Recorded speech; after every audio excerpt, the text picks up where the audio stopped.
Astronauts to the moon. Ignition sequence start. 3, 2, 1. Houston, we have a problem. Liftoff.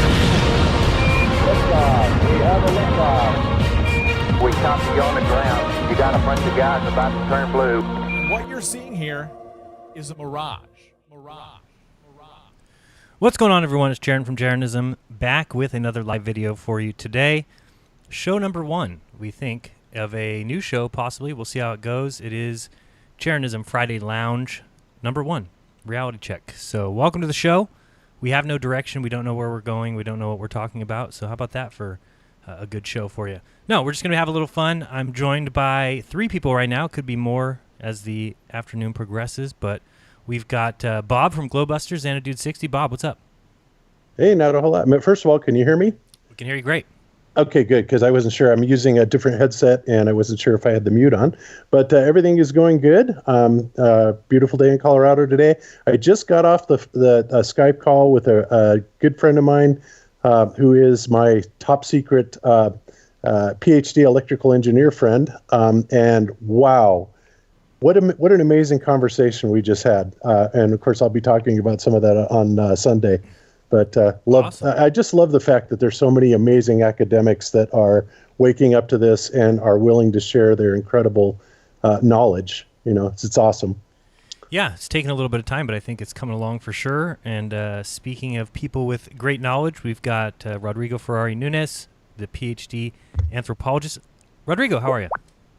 Hello, Jaron. Thank you so much, man. It's an honor for me to be here and talking to you and Bob. And as you know, I have been watching Glowbusters was the kind of material that I gravitated towards as this thing was kicking everything up, we may say. And Ido, I think, shares... Excuse me. Gravitated.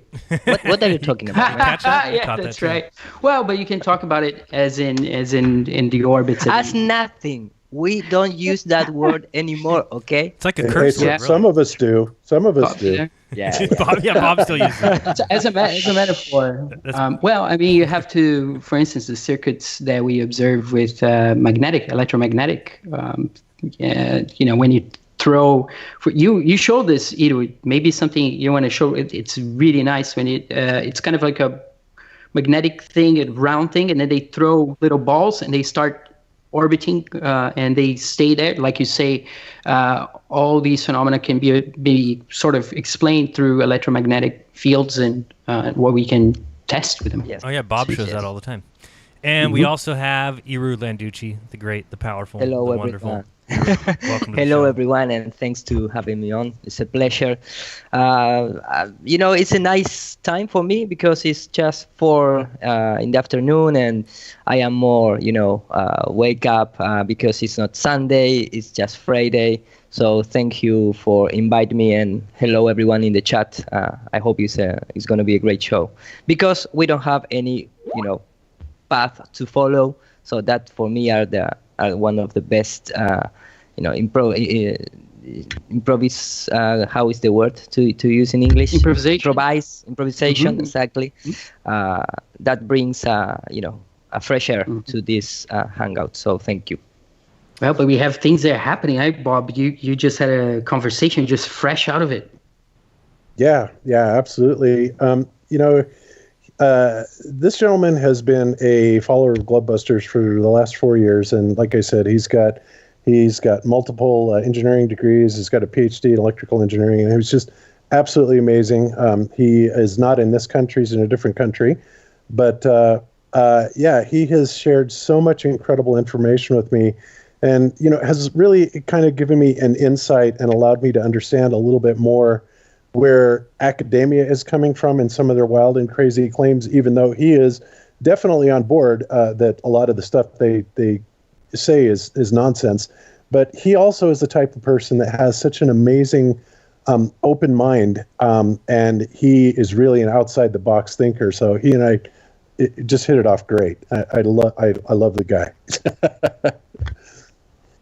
Yeah, this is something for me that I knew was going to start happening, where other academics start looking at this stuff honestly, and they would be realizing there's a lot more going on, which is later when Edu gets the download, you're going to see this happening in Brazil as well. As it happens, one of the largest channels there has over 300,000 subscribers. Only started a year ago. Yeah, that guy, I followed that guy a few months ago, but not few months, like in the last year.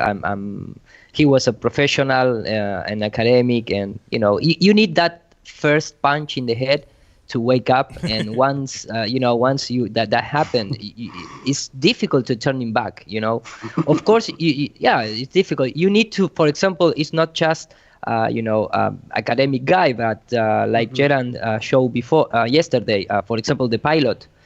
He was also a guy that followed my channel since like 4 years ago, but he need to take courage and don't feel alone to just to contact us and even with that kind of confidence, he cannot pronounce even his name or showing his face, because he's gonna have bad times in his profession. So, but internally, for example, that I get like 3-4 times a week we talk via WhatsApp, and he has like his own group of other pilots.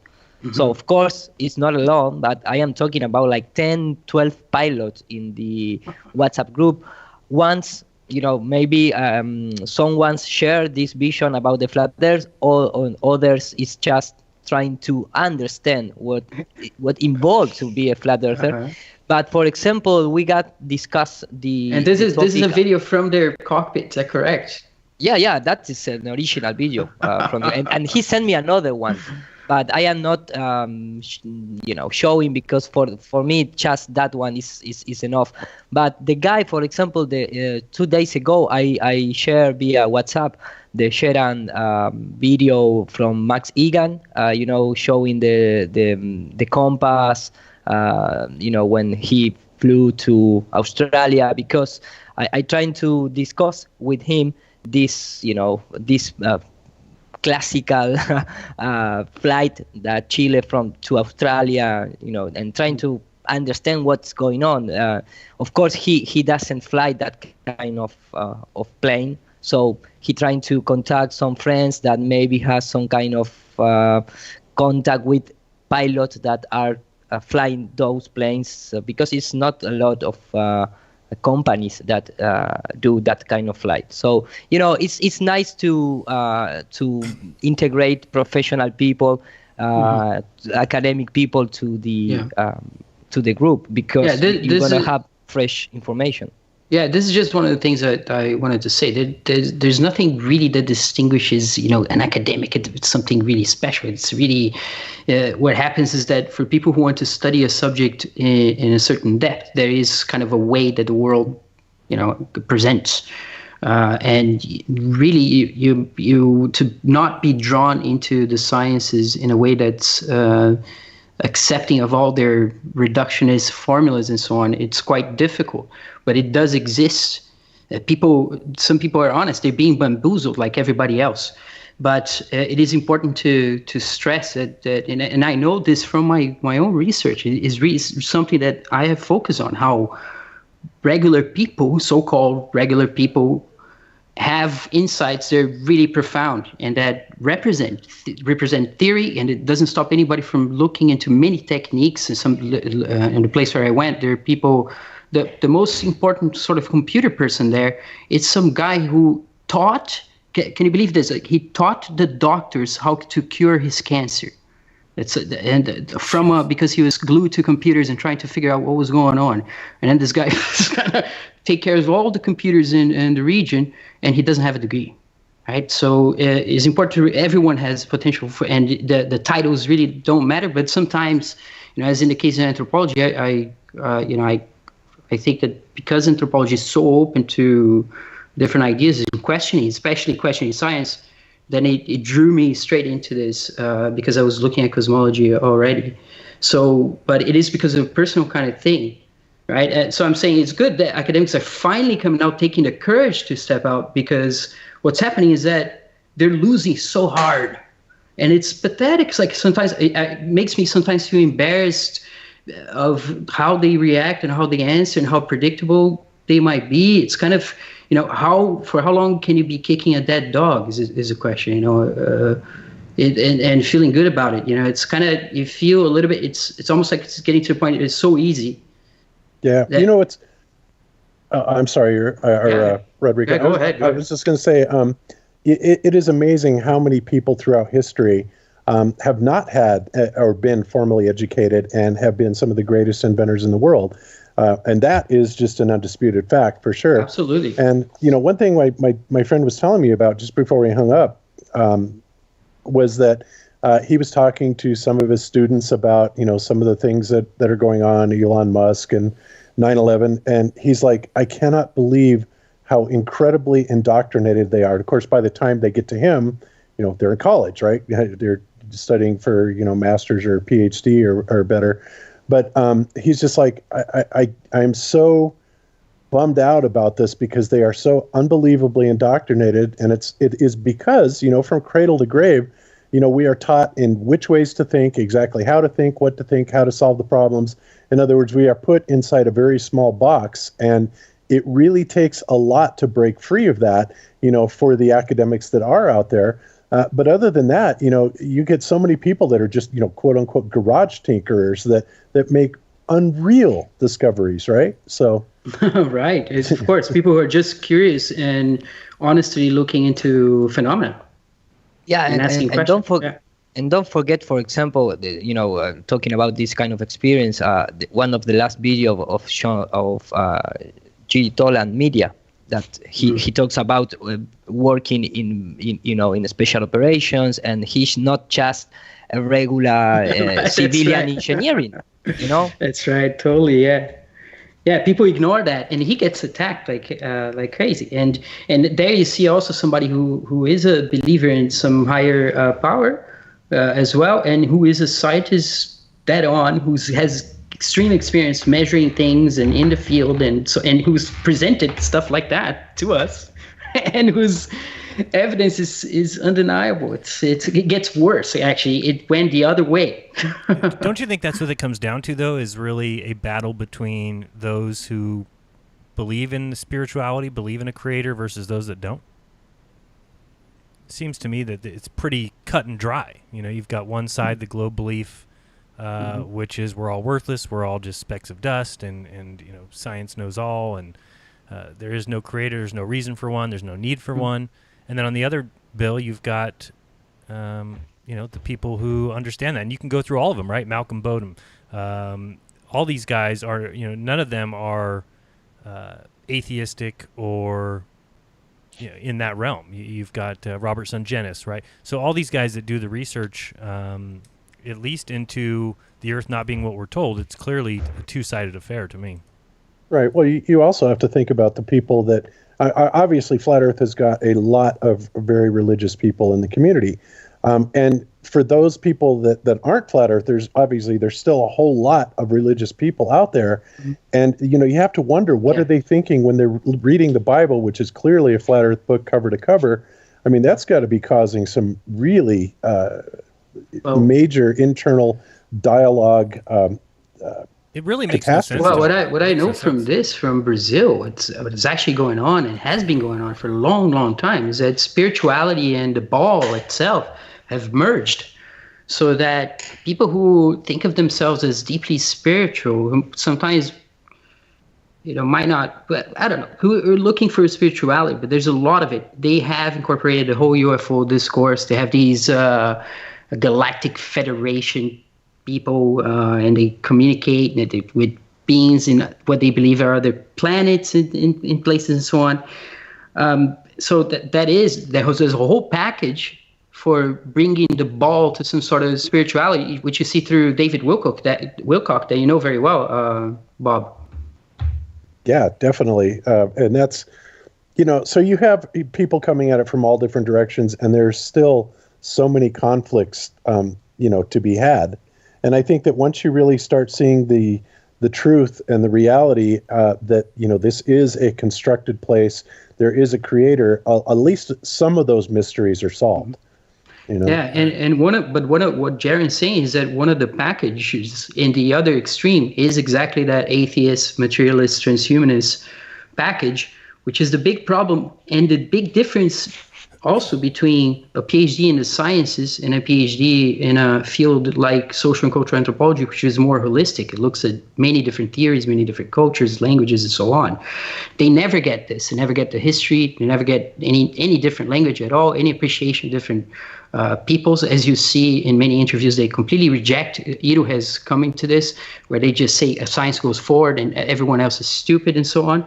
And that is caused by the reductionism, which is part of this transhumanist trick, their magic trick, their wizardry, that goes back all the way to Darwin, who's one of the masters of reductionism, who could literally put men's beards in his freaking natural selection BS. Like he could say, but nobody. So, excuse me. Yeah, no, go ahead.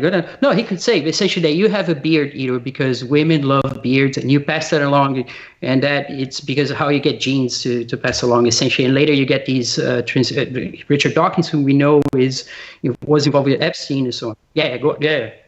Okay, I'm gonna make my first share screen of the day. You need to prepare some kind of sound or animation, man. You must be. Is that good? Exactly. Let me say real quick, thank you to the super chats. We had a huge one from Lumberjack, who I believe is the first person I ever saw in person wearing my Jeranism logo T-shirt. So, have you had that yet happen to you, Iro? Has anyone been wearing a Nur para Todos T-shirt? I'm going to bring a few to... Oh, just because you want to be like me, just because you want to give them away. No, to Dallas. I'm going to bring some T-shirts to Dallas just to, for give us a gift. You wouldn't believe how many people ask for Globebusters T-shirts. We should really make some. Bob, I get it asked all the time in Amsterdam. So many people were upset I didn't bring any. And I'm like, the guy made that hat for you, Jaron, because he didn't have them. Yeah, exactly. I don't know if Bob saw that. Did you see, Bob? I did a live stream where I showed I did. That was cool. Thank you very much, Lumberjack. You're the best. And Earth is Seriously Flat also says, Happy Friday, destroying the globe zombie animal mind. And in the future shows, what I'll do is I'll probably put together some sort of video montage or something to have in the background while we just chat. Today I'm just randomly finding videos that are in the past or something to show you. So you don't have to just stare at the thumbnail the whole time, but you might do that sometimes. But let's move over to... Lumberjack's awesome. He's been on one of the people that's always on my channel. He's got a wrench there as well. It's awesome to see him here. He's great. Yeah, I've known him. He went down to Salton Sea, saw him there. So yeah, good guy. Go ahead, Iru. I don't think you're sharing yet. I'm sharing, yeah. Let me Supposedly, I press the button. I have my I see yellow it. stroke rectangle around my... You're right. I stand corrected. Okay. Remember, Jaron's running the controls this time. Yeah, that is a little... Cut him some slack. Start to worry me. Yeah, man. But thanks to the Ether, we have you on board, Bob. So, he's here just in case I get into any big trouble. So no. Exactly. Right. Exactly. He can walk me through it. We know how. But no, what I'm trying to share, because in the last couple of months, I have been so many research in terms of the connection between the modern, Freemasonry and Jesuit order with this super mega propaganda of the heliocentric model.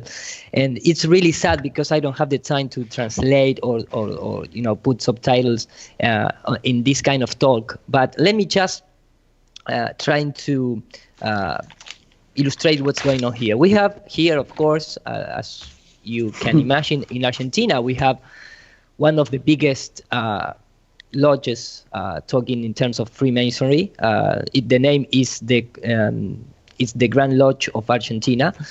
Here was, founded all our supposedly independence guy who, give us the freedom from Spain to England. But that part is not, you are not going to find in the curricula education system. They just going to tell you, okay, this guy is your, libertarian, I don't know which is the name in English, but they never talk about the Freemasonry, of course, or the connection with England. So this kind of lodge, time to time, they open the doors to just regular public and give some talks and trying to clarify the myth behind the Freemasonry. Yeah, they have like an open day kind of thing. Exactly, it's like an open day. Exactly. So in this talk, and this is really great for you because Rodrigo has this. He made this kind of bridge between languages in his channel. So this talk is not a long one because it's about 28 minutes long, and it's really worth it to work on it because this guy he's the director of the cultural part of this lodge. So he's gonna give like an open talk about the Freemasonry, blah blah blah blah. But he reached a part of the conversation here, the history of Galileo, and here is something very funny because the Freemasonry, they took the architect of the heliocentric model, which are priests, but supposedly the Freemasonry is against the churches, but they use the avatars of the church because these guys trying to defend the heliocentric model, and one of the biggest novel of all is Galileo Galilei for the Freemasonry, because supposedly Galileo Galilei was a guy who trying to combat the church, and that is all BS because even the own church tell you that Galileo Galilei never was accused for being a heretic. That is a complete history. It's not real. It's not real.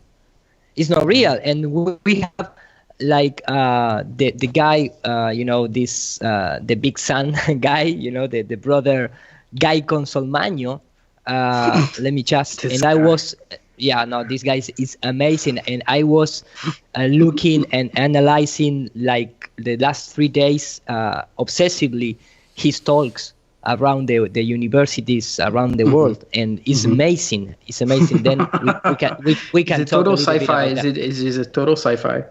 Yes, it's a total sci-fi. Okay, and I talk one thing. Just make a point here. What you're talking about, which is I think is very significant, because you mentioned this is a boys' club, right? It's some kind of ridiculous kind of thing. It's a boys' club. Of course. It's ridiculous.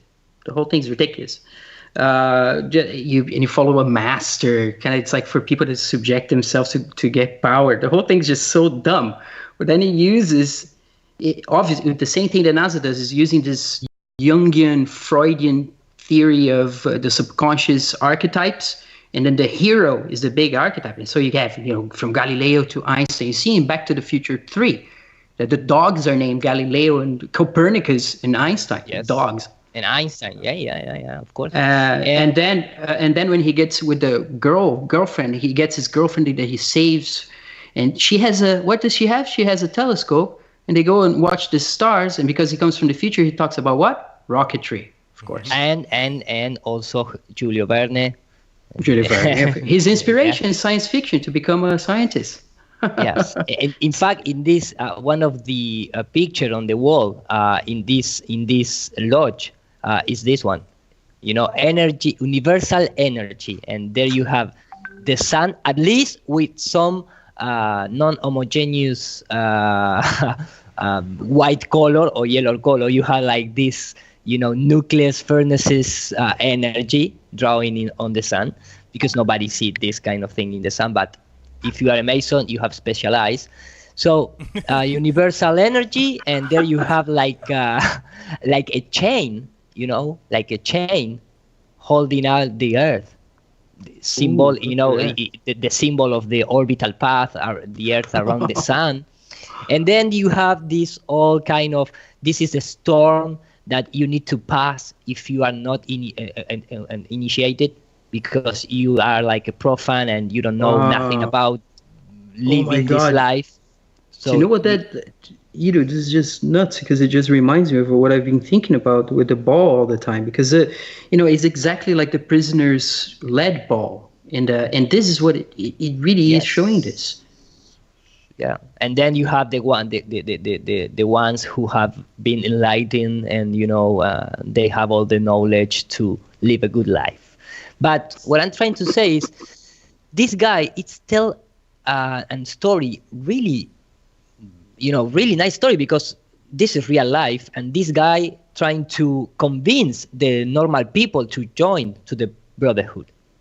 So here talking about how the church is in opposed to science, but then he brings the Galileo figure as a hero.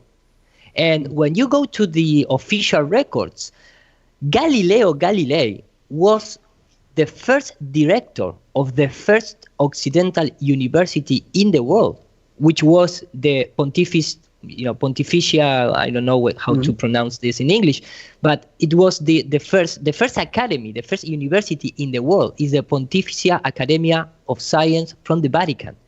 And Galileo Galilei, in the West, you mean, because the in the Western is before. in the Western. Morocco. And Galileo, it has some so much privilege, because he was like one of the best friends of the Pope at that time, that he was the director of this university. And this name of his, Gali, what's this? Yeah, Galileo Galilei is like saying the gallo of the gallos, el gallo de gallos, which is mean like the roaster of all roasters, because he fight as like a roaster to the church, all this metaphoric symbol, but it has a really occultist symbolic behind the name, and I been research about that. But first of all, the Academy of Science from the Vatican, it has 35 Nobel Prizes. It's not a minor thing. And when you and this is in Spanish too, and that is very, very sad for you guys that doesn't speak Spanish, and I don't speak well English.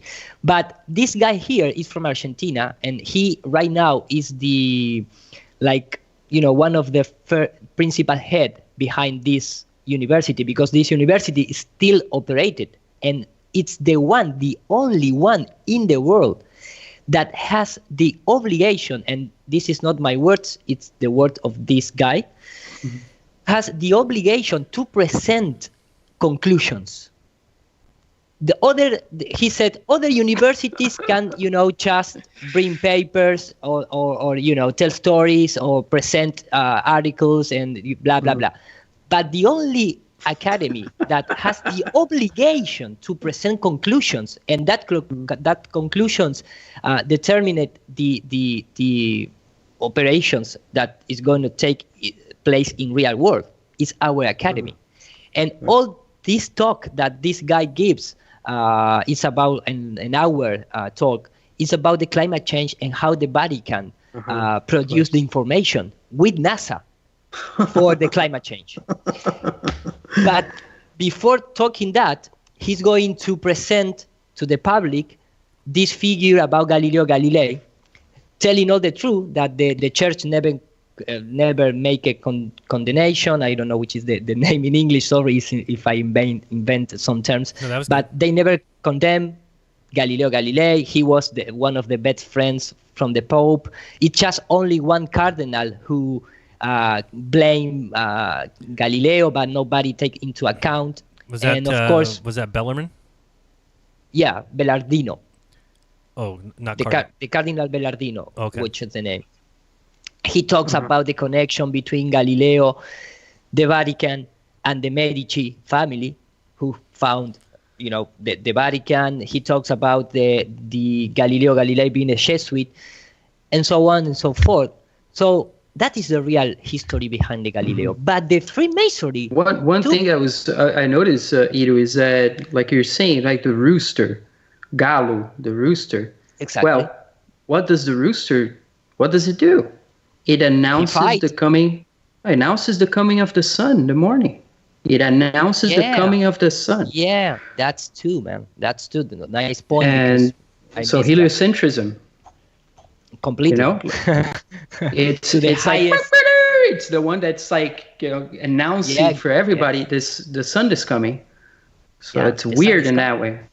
No, in fact, in some languages, for example, the word Gal, it means demon. It means demon. Charles de Gaulle, the airport in France, for example, it's all the time they refer to the demon. That is, you can see in a lot of ways. You have brands like Le Cop Sportif. You have all this symbolic. I made in Spanish a complete guide about how you codify the names, not just from Galileo Galilei, but remember, for example, Copernicus. What's his real name? I didn't know. I don't know which is the... No, they don't talk about it. I don't know, but I don't want to, and sorry because I take some time to explain this, but what I'm trying to point out is the real history behind Galileo is that he's a Jesuit. And the Freemasonry, he took a Jesuit and put it in the highest throne. And the history that this guy is going to tell to the public is really amazing, but because he's going to tell us the public that the fathers of Galileo Galilei was a poor people working on the farm. And I don't know at that time, people that working on the farm can send his son to study, right? First of all, but okay, we're gonna trust in the history, by this Freemason give. Mm-hmm. But the thing is that he said, okay, because Galileo was a guy who wants to improve himself through education and science, because his parents are poor people working on the farm, and Galileo said that if you bring the people the idea that you don't have any kind of, highest divine energy to not to worship, but to respect, you can control the people, because you're going to put in their minds that there is no reason to live. There is no reason to fear. There is no reason to be content, to be, to be observed. So you can discontrol the society in that sense. And supposedly, and maybe the translation of the Google, of the YouTube, the automatic, maybe it's good, maybe not. I don't know. Mm-hmm. But if you are reading and you follow the what is the history that this guy is telling to the people, it's amazing, because it's super powerful, because it's the story that we hear, once and all the time about what is the main subject. It's funny, the story is a little... The story is a little funny, because farmers that work the land, they don't have food. Sort of odd. They are supposed to be the food providers, right, for the region. Especially in Italy, it's lush. It's not like, let's say being hit by some natural disaster or whatever, which happened a lot, by the way, before, for 500 years at least we have records of this. But here he said, the guy said that if you can convince people that you are not longer the center of the universe, you can do with them whatever you want. Right, because that's the starting point of that worldview. Right. And exactly. That's what they had to stick to throughout the entire time. Every scientist you see him come along, especially when we talk about Hubble and the things that he saw, they were forming their observations as long as they conformed to that worldview. That's all. He invented the doctrine of blue and redshift, and no matter how much you observe it with electricity and sprites being red and the electric storms being blue and so on, they still push the doctrine of distances that he invented, and that's how they actually get back to the freaking Big Bang and everything. Yeah, and in fact, here you have the and this is a good translation. If you convince the people that you are a speck of dust in a spinning sphere, and nobody can hear you and nobody is watching you, so then you are going to have a coming revolution, complete revolution of the people, and that people feeling completely powerless. You say, and then them taking. And it's weird because somehow they married that with some god, their god, the Vatican or something, their Roman Empire sort of idea. Exactly. And let me just tell you something. The guy who determined it, because I was looking, like I tell you before, like an obsessive way, this guy Consolmagno, because we study the history and we all the time talking about Kepler, Galileo, Maximilian Hale, all the architects behind the heliocentric model. But Guy Consolmagno, he is like those in our time. He is like a Copernicus. He is like Maximilian Hale. He is one of those guys. So for me, it's really important to study the parallelism between those. And this guy in this talk, like, it's about 1.5, and this is in English. So here you can. This reminds me of I being can in put school. audio. Yeah, I can put audio, but let me just skip forward just based on this red shift. Because one of the guys who invented, not the redshift itself, but the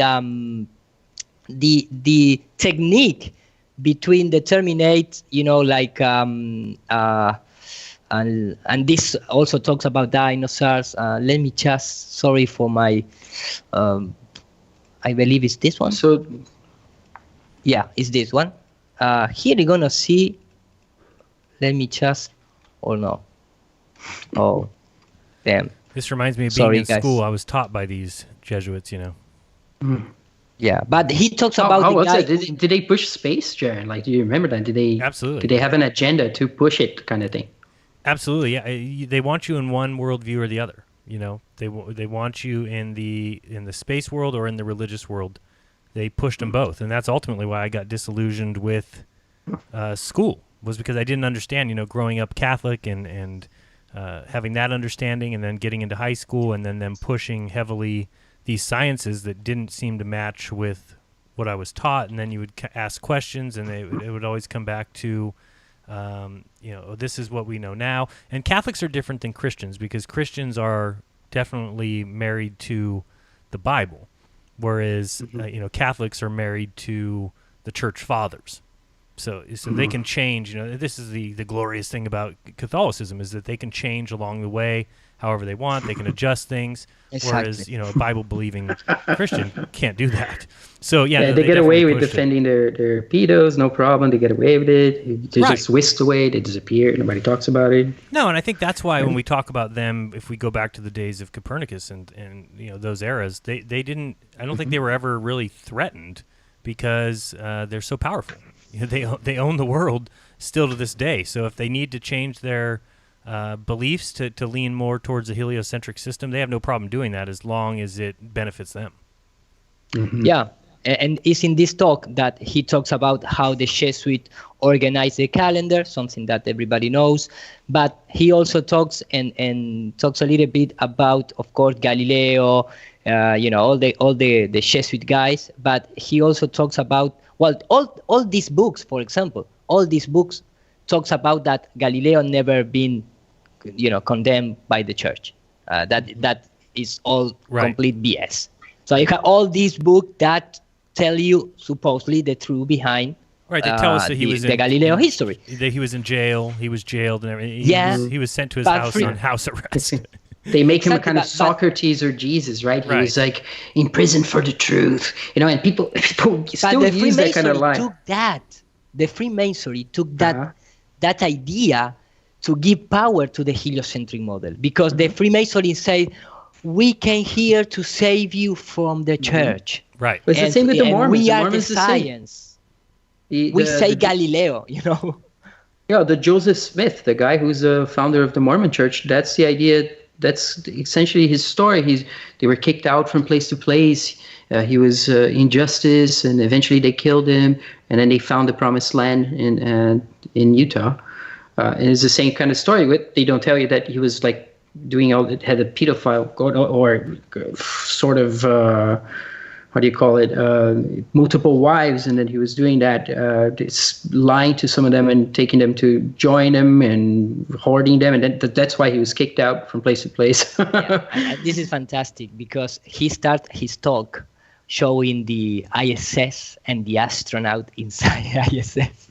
So a Jesuit showing all the NASA footage and the Pope talking with the astronauts. And no, it's hilarious, man. You can get laugh, but really big time. But I trying to show a part where he talks about the guy who was behind all the interpretation that the light coming from the start are, the spectrometry, that was invented by a Jesuit.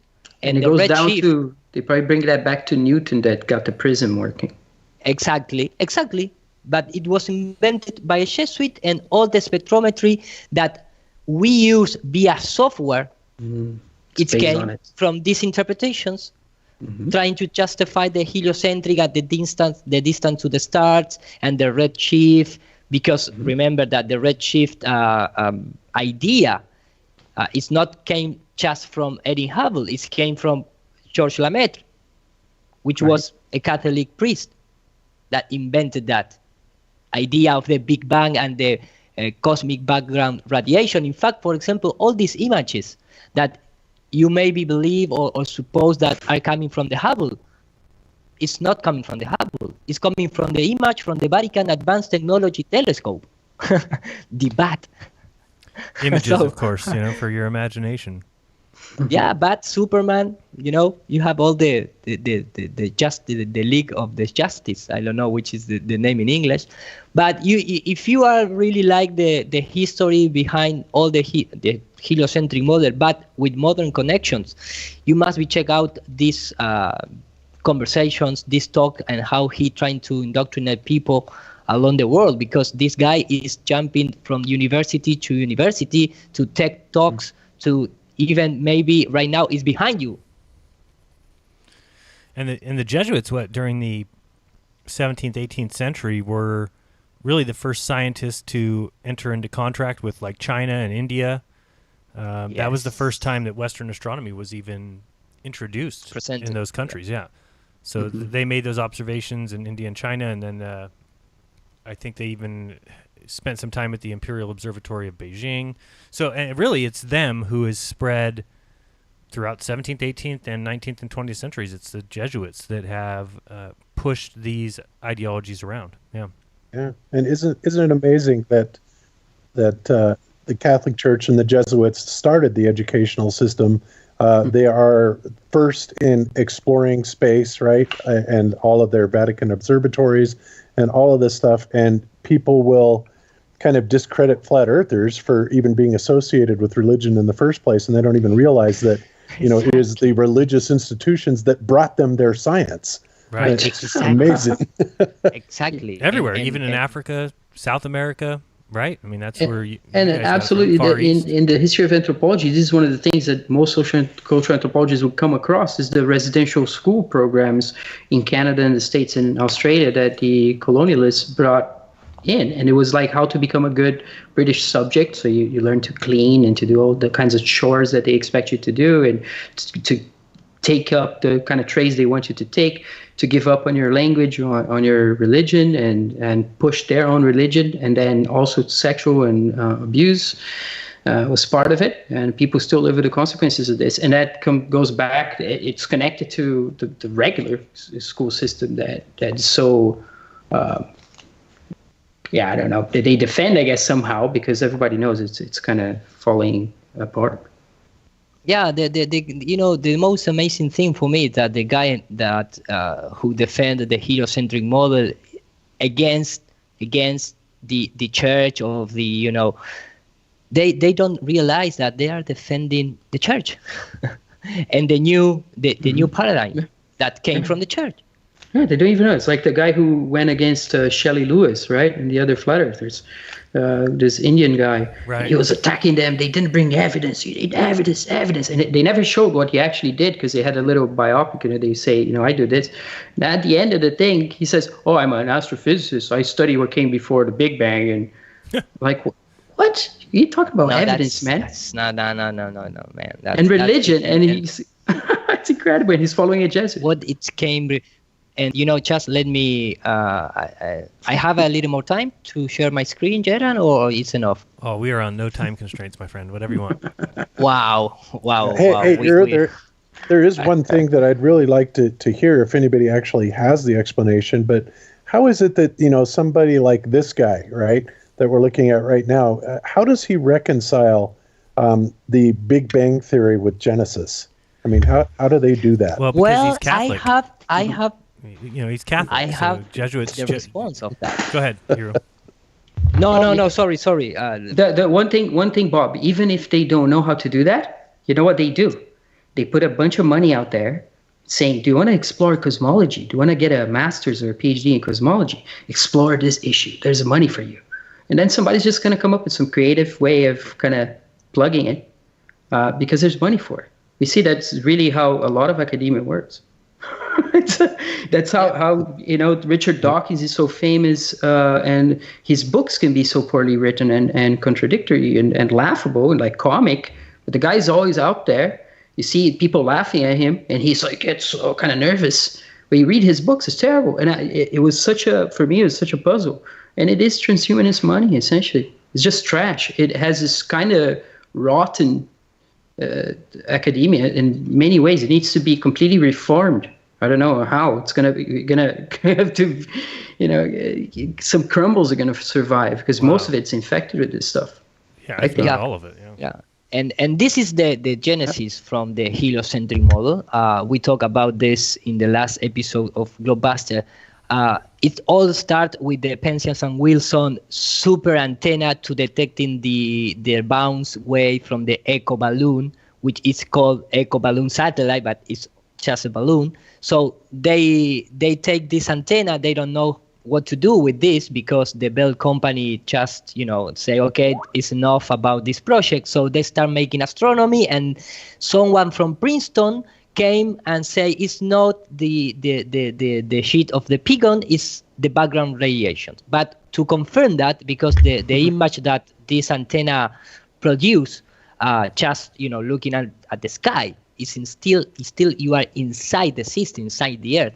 It was a really poor quality data that you bring to the science community. So they start to create all these nonsense satellites to confirm the Big Bang Genesis from George Lamet. Confirm this? This is just so. It's one of those just so stories that it just sounds so out of the blue. The first guess somebody gave, like, yeah, we got the static. It's a Big Bang. It's a Big Bang still hanging around here.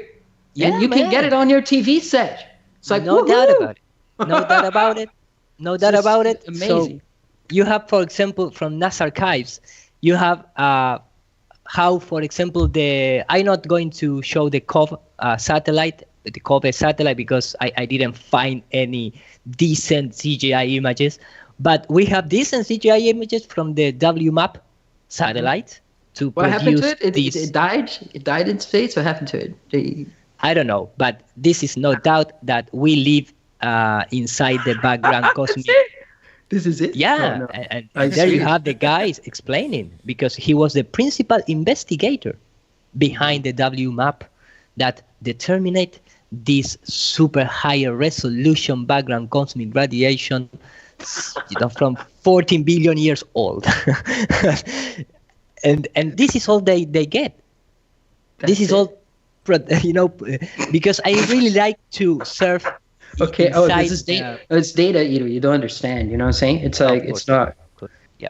No, that's for sure, man. I didn't understand nothing. But here you have what the satellite produced to confirm the prediction via mathematics made by the Catholic guy called George Lamet and some other friends like Albert Einstein, Edwin Hubble, and some Russians guy. But this is equipment that they use, and the only thing that they can show you is this. It's nothing. It's all came from NASA. You don't have nothing that it came from other regular people or just normal institutions that confirm. Isn't this the basis of the whole axis of evil thing from the principle? Yes, exactly. So that is how it works. There you have it. It's a rotating satellite, because if it's not rotating, you cannot have this kind of data that came out from the satellite. So this was the first one, which was the original one that you can do from the ground. and this was what gave the Nobel Prize to Penzias and Wilson in the early 70s, and then came from James Peeble, because he was the one who advised the guys, the Penzias and Wilson guys, to, hey, that maybe is the background radiation that we will we was looking for, a long time ago. And then you have the other one, which is the let me. And it turns out it's just a photograph of the sky, kind of. It's just an image through some kind of filter off the cosmic radiation, supposedly around it, was the stars themselves. Something like that, essentially. Something like that, and then came the Planck satellite in 2009 through 2013 that confirmed every step along the way. So that now, because the computer software grows and became more believable, now the prediction is more believable, and the images are more good because you have more technology to produce convinced images. Yeah, if they, like that movie Prometheus, the idiot alien that they have that just attacks and tries to kill them, had some amazing models of, if they start doing that, they'll be on with the video game players, because that's their audience essentially, video game people that love essentially sci-fi. Essentially, exactly. And then you have the egg. Kind of symbolism behind, but why the egg, right? Why do they even attempt to egg? They say that it comes in the form of an egg when we take the picture from the satellite or something. Do they say anything? Like, why do they choose to project it like that? I can't remember. I don't know. Yeah, I can't remember that. It's just so weird. Remember. It's just wizardry, I guess. Something like that. But the thing is that even with all this nonsense, we still are in the middle of the universe, of the observable universe. Right. So that is so even making all this BS, they cannot take out from the center, and that is a privileged position, and that is not allowed to to bring the world. Absolute horror. Exactly. Yeah. But because Bob asked from the Genesis, and this is like a Genesis thing, but this guy, when he trying to explain the Genesis, and let me just I don't want to but interpreted the guy Consolmagno.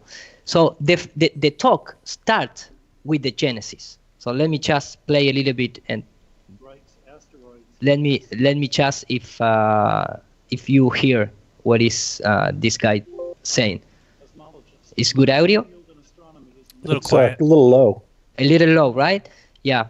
Let me just bring a little up, because that is like some kind of automatic thing. When I open the Skype, it's like take control about the sound of the computer. Right now, it's a little more. Still too low, loud? I think, to hear. Still too low. Okay. Let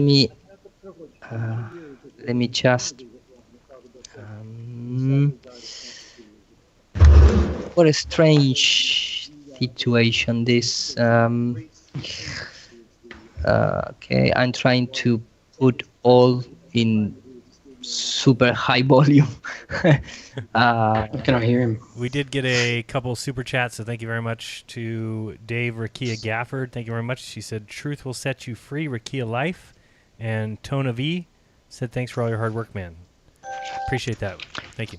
Okay, I'm going to open maybe if I play this clip, the sounds is a little better.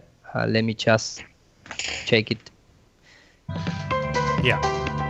Okay. So now I'm going to because I save my files with original names so I can find it again in the web. So this guy is amazing. Teach a class on organization. Thank you. I would attend it. No, but it's the sound is low here too, right? Yeah, it's really low. Must just be the video. Really low. What a strange thing. It's maybe. Yes, I remember that it was low. But let me just. And sorry for my improvisation here. I know there are many people that. One thing that just why you do this. One thing I can mention that I was looking at this this video just, because I started looking at their side of the story, and I found something called World War A, which is kind of an alien invasion kind of documentary, and it's in the astronomy and science kind of channels, with millions of views.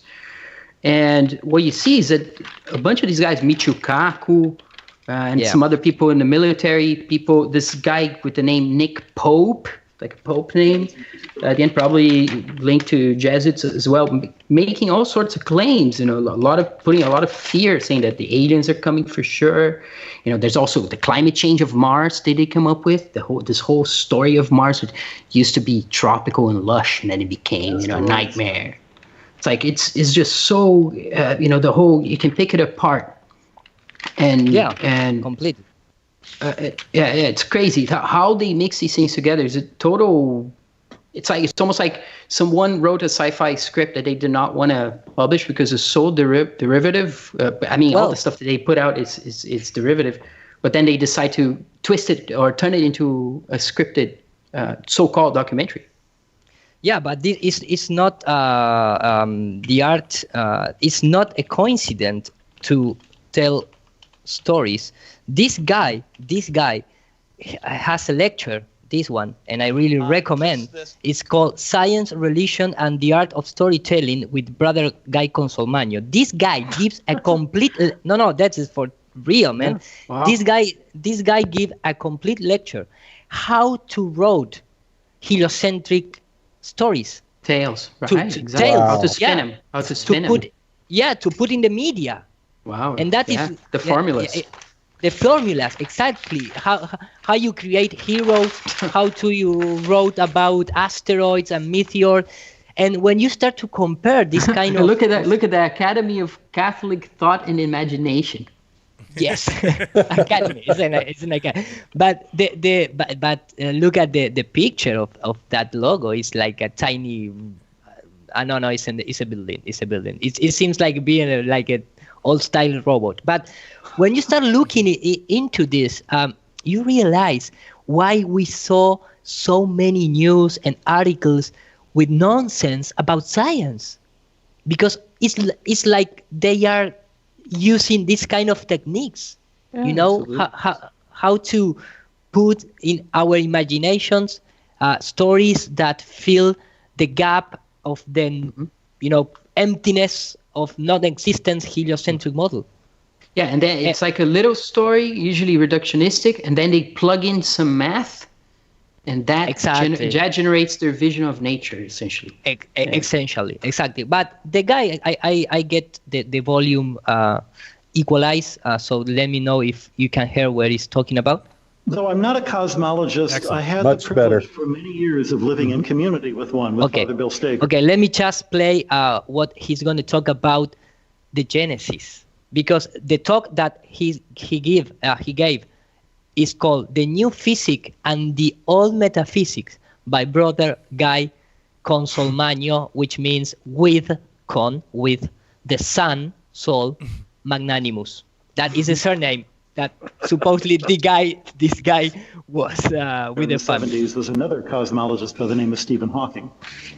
And so let me comes from a chapter of a book that he wrote for us a few years ago, and a book that he actually... Let me just skip forward. Sorry for my improvise. Did he say Hawking wrote a book for us? Is that what he said? Yes, Stephen Hawking. He's talking about Stephen Hawking. But let me just... and SJ at the end of his name, in case people don't know what that means, it means Society of Jesus. Ah, nice. Nice. That's what it was. All those buildings in Barcelona, isn't it? Like in their symbol, their Jesuit symbol that we ran into. Yeah, all my teachers were, Father so-and-so SJ. Ah, okay. They have their special title to indicate. Mm-hmm. Super Jesuit. I'm actually going to start with Stephen Hawking. It's a book he wrote a few years ago. Because there is such a law as gravity, the universe can and will create itself from nothing. Spontaneous creation is the reason there is something rather than nothing, why the universe exists, why we exist. It's not necessary to invoke God to light the blue touch paper and set the universe going. It's from a book he published with Leonard Nalabo a few years ago called The Grand Design. It's a very bold statement, designed to grab your attention, the kind of thing you'd put in the blurb on the back of the book. The argument behind it, that we can explain the origin of the universe without having to invoke God, follows a theme that's very popular with these people who call themselves the new atheists. They're interesting, they're mostly British, they're mostly elderly white males. I've got nothing against elderly white males, I intend to be one someday. But while they call themselves the new atheists, there's not actually a whole lot new about it, and Stephen Hawking's hardly the first person to declare that God's obsolete. And it's really easy to mock the theological naivete. As I say, most of them are British, and the British are infamous for not allowing their science students to take Philosophy 101. So it shows. The two cultures of C.P. Snow came from there. But he's going to care. There is a certain specious glibness to Hawking's argument, because what if he hadn't been able to come up with a theory that could start the universe invoking just gravity? Would that have then made him a believer? I hope not. Well, first of all, I need to say this is hilarious, because at the 27 minutes of this talk, he's going to say that gravity is like a god. Because it's created everything. Of course, right. Sounds like it already. Yeah, he's saying that already. Yeah, exactly. They don't believe in spontaneous generation, but I guess they do when it comes to everything. Exactly. And then at 5 minutes, he's going to talk about that the Big Bang is a lie, but not just a direct lie. He trying to convince people, because after all, the Big Bang theory, it came from the church. So you need to wrap what you're going to say, because it's a lie in some perspective, but it's true in other. So he's going to start with the Genesis from the book of the Bible. The view of the universe that modern people think is the medieval view of the universe. So let's just, okay. In fact, that's not the medieval view. And Stephen Hawking's ideas about the theology and the meaning of creating something from nothing, or why is there something instead of nothing, are equally fallacious. Because I'm going to say something about Stephen Hawking's argument that he doesn't need God to start the universe. Something, if he's going to be outrageous, why can't I be outrageous? He's right. You don't need to invoke God to start the universe off. In fact, you shouldn't invoke God to start the universe off. To appreciate where I'm coming from for saying this. You know how he is going to this, dual speech? Right. Double speak. Exactly. In 2 minutes, he's going to talk about the Genesis. Sorry, because I can't remember the exact time and when he's going to start. And at least in part, they're on the right track, and why we as Catholics should listen to them. I'm going to do a little bit of an excursion into the physics that Hawking and his collaborators are talking about. Don't need to follow the mathematics, but you need to know sort of the kinds of arguments. And I'll also return to what's all the things that are wrong with this picture, supposedly, of the medieval universe. Medieval universe. The cosmology that Hawking and his collaborators are working on is based on the theory of relativity by Albert Einstein, which was, more than 100 years ago. The first part of the theory, called special relativity, was published in 1905. It looks at systems that are moving at a constant speed, constant direction, uniform motion. It's a special case, hence special relativity. In this theory, Einstein shows how a lot of the things that we take for granted as common sense really don't work, especially the relationship between mass and space and time. And what you measure if you and I are measuring exactly the same phenomenon at the same time, there's no such thing as the same time, but from different frames of reference, we would measure different speeds, different masses, if one of us is moving relative to the other. It gets to be very confusing. But this theory of special relativity is able to explain a whole lot of things that we had observed and couldn't understand before. Most famously, it gave us the equation E equals mc squared, which is how you can turn mass into energy. It's a source of energy that allows stars to shine. and bombs to bombs. Yeah, they always try to do this. They make Einstein one of their gods by making this claim. You see this every time you can guess they're going to do it, which is essentially connecting to the atomic bomb somehow. His equation, the MC squared, that is what they do. It's like, it's incredible. And the GPS system, because all the rest you cannot detect it, you cannot measure, you cannot go and touch. So all the things that we cannot explain is because they trying to explain without considering the electromagnetic view of the universe. So as if Einstein actually built something and Tesla was just some haggard idiot in a corner. Man, let me just tell you something. I had been looking into these talks, like 10, 12 talk from this guy. Mm-hmm. In this particular, he's talking about Hertz, Ampere, Faraday, Gauss. He never mentioned even Tesla once. Right. Never, ever. Yeah, he won't. Never. But a great historian, he just missed the bringer of modernity or something. And I don't know if you want to continue to playing this, or maybe it's a little boring. No, I think it's good, especially, I mean, does he get into a little bit more of the same topic, or is that what he's talking about in the future? Yeah. No, it's completely talking about all this. I can't remember exactly the time when he's going to talk about the flat Earth, but it's coming right now. It's just maybe 2 minutes more. Yeah, let's listen. Okay. It also explains how the magnetic field is just a relativistic expression of electricity. Special relativity is mathematically elegant, and it works. General relativity came along about 10 years later. Yeah, it works in what? In satellites? In the spaceships? Einstein develops his ideas for the more general case of a universe where there are things accelerating and there are forces. And in particular, he tried to come up with a new theory, a new way of describing gravity. Now, gravity, even then and today, and even today remain an uncertainty, and he needs to confirm that, as the rest of the astrophysicists, God in the media.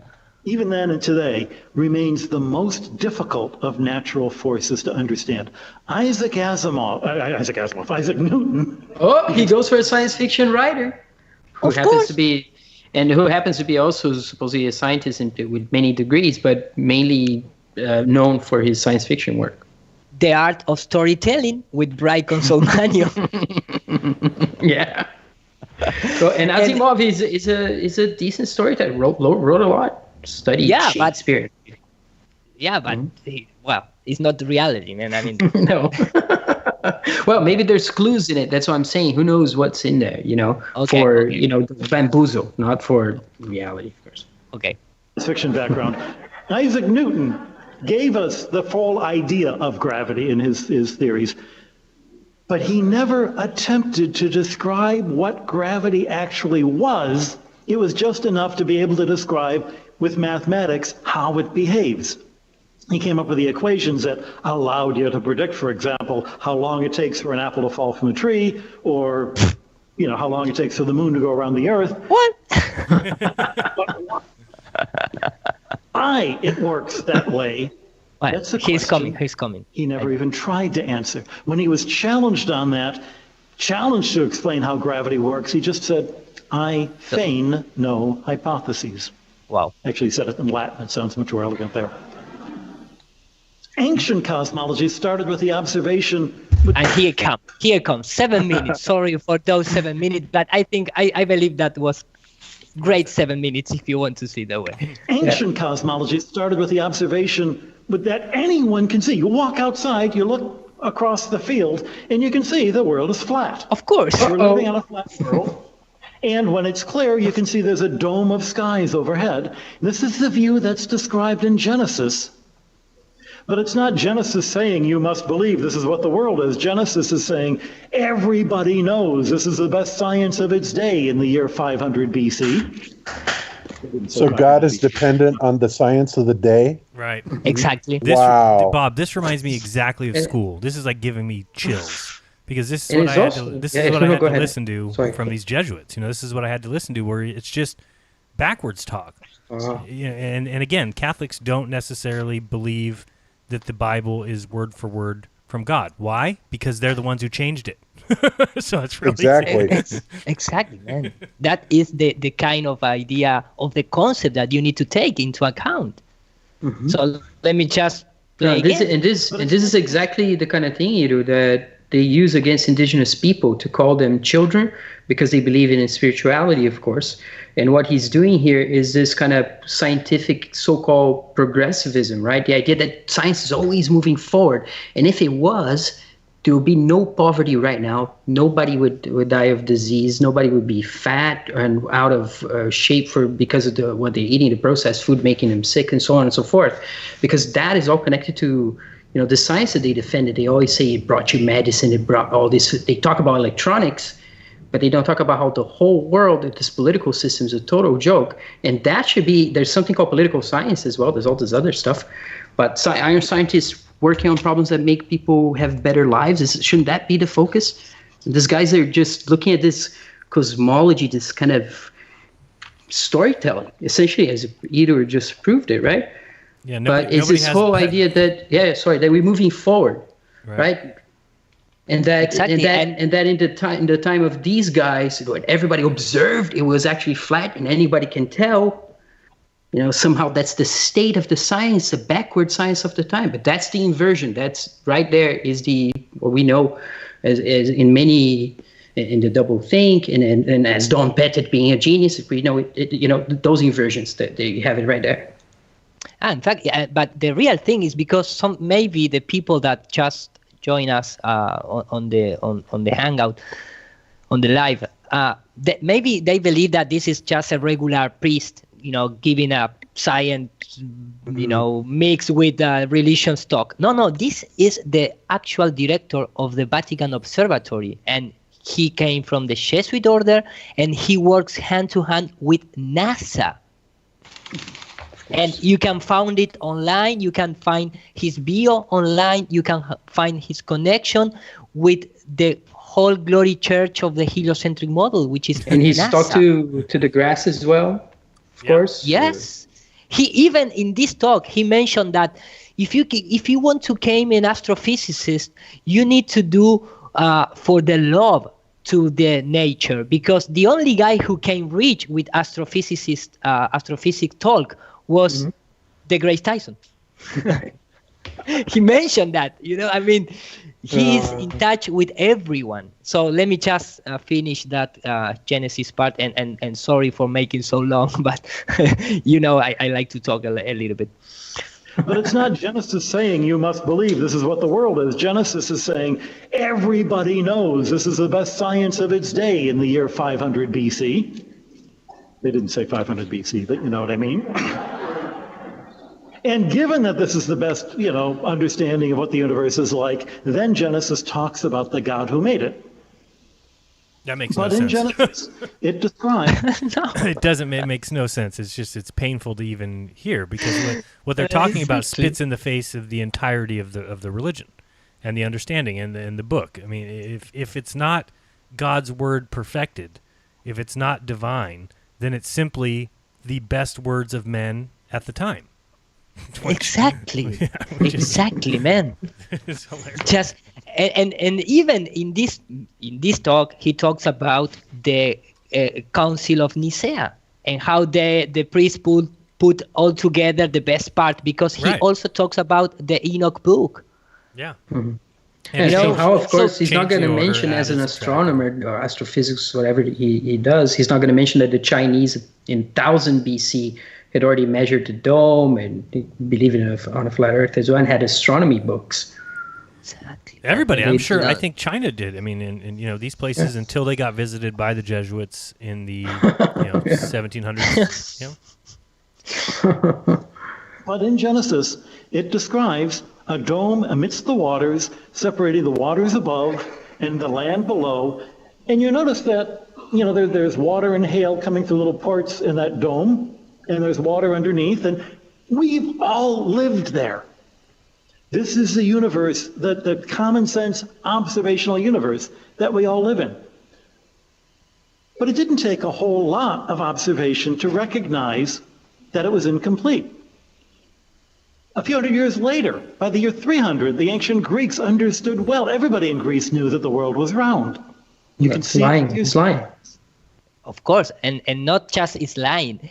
The only part of all this talk that he touched his nose is when he started talking about the Genesis and the world isn't being flat. And then he never again touched his nose until he talks again about the Genesis, because he is going to deny the Genesis, but at the 57 minute, and I'm going to skip forward so you can listen for yourself. He needs to bring the Big Bang idea of point of zero energy came into existence, and he referred the Genesis because the first thing that God says was there will be light. So he started to cherry picking and say, okay, this part of the Genesis is true, but the rest of the Genesis isn't. Mm-hmm. Yeah, just speaking what fits his model. Right. Pick and choose, and then you can also interpret it any way you want. Exactly. By looking at the round shadow of the earth. How the Greeks know about the earth being round? You can see it for yourself just by looking at the round shadow of the earth as it falls on the moon during a lunar eclipse. Yeah. It's funny. I've been reading recently. There's some scholars that been publishing obsessively these Vedic, other Indian stuff that's never been translated to the West, talking about astronomy.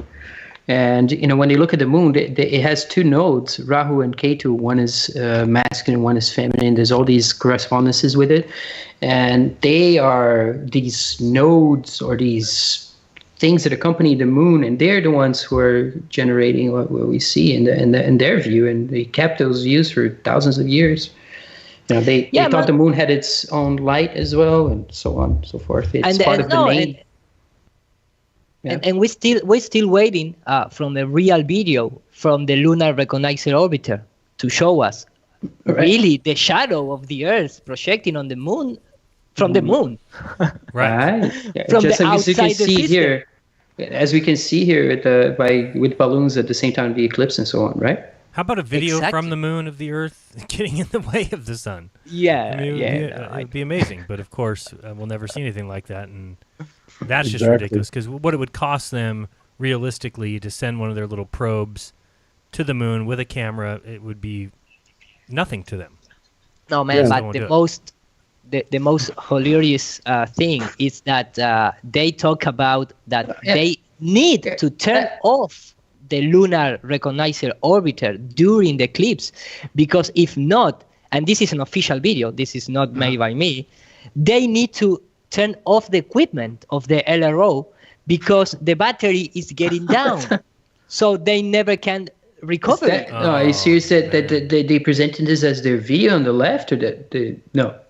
Yeah, man, and this is super. No, come on. Yeah, no way. Nah. Yeah, this is true, man. Nah, this is original. On. This is from NASA. This is from NASA.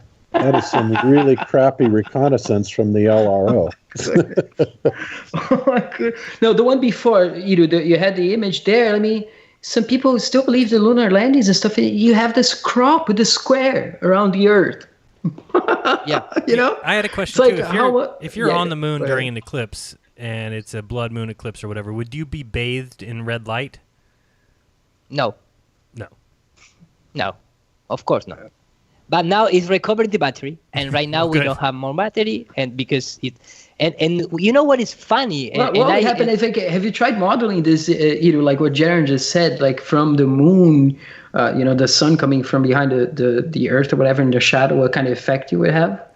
Well, I admit I don't really understand their model of the blood moon eclipse. Okay, they say it's light shining through the atmosphere, but is it because from our view it appears red, but if you were on the moon it would not? or is their opinion that if you were on the moon, you'd be bathed in a red light from the atmosphere of the Earth?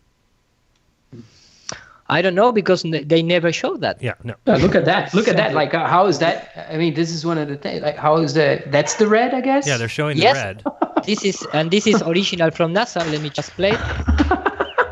But I don't ever get bathed in red light at sunrise or sunset. Yeah, and what's amazing is the umbra that the Earth casts on the moon is over 5,000 miles across, and yet the moon, you flip that around, and it's 70 miles. Right. Exactly. Yes. How can it be So- 70 miles? They don't talk about that. They don't explain how it's and it moves right in the wrong direction apparently.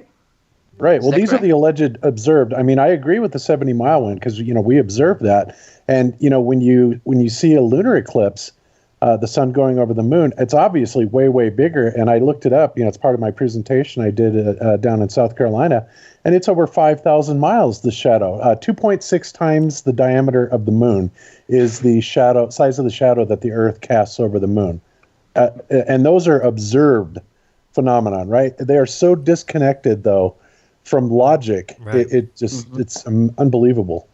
But they Factoring need to the distances and stuff. That's what you're saying. Yeah, I mean, it does Right. not. It does not jive in either direction. I think I calculated it out. It's like a 2,600% disconnect from the math in each direction. This is crazy. Using high resolution. And Iru, you know that Newton's work was also edited by Jesuits. Yes. Yeah. Yes. And Kepler's too. Yeah. And Galileo. Of course, too, yeah. And and in fact, when this is an official, also an official video from NASA that talks about. Isn't it funny though? Like you just said, Jaron, like they are the editors. Isn't that interesting? Like they have a whole doctrine of peer reviewers. You have at the same time the idea that you're a free thinker, that you can produce stuff, but then you have this whole gatekeeping system of peer reviewers, right? It's the editors, the people who get your stuff at the end and kind of, who's got Tesla's papers? Who's got that stuff? The U.S. government. Yes, Right. exactly. And supposedly, for example, this is a camera. Supposedly, this is a camera in the moon.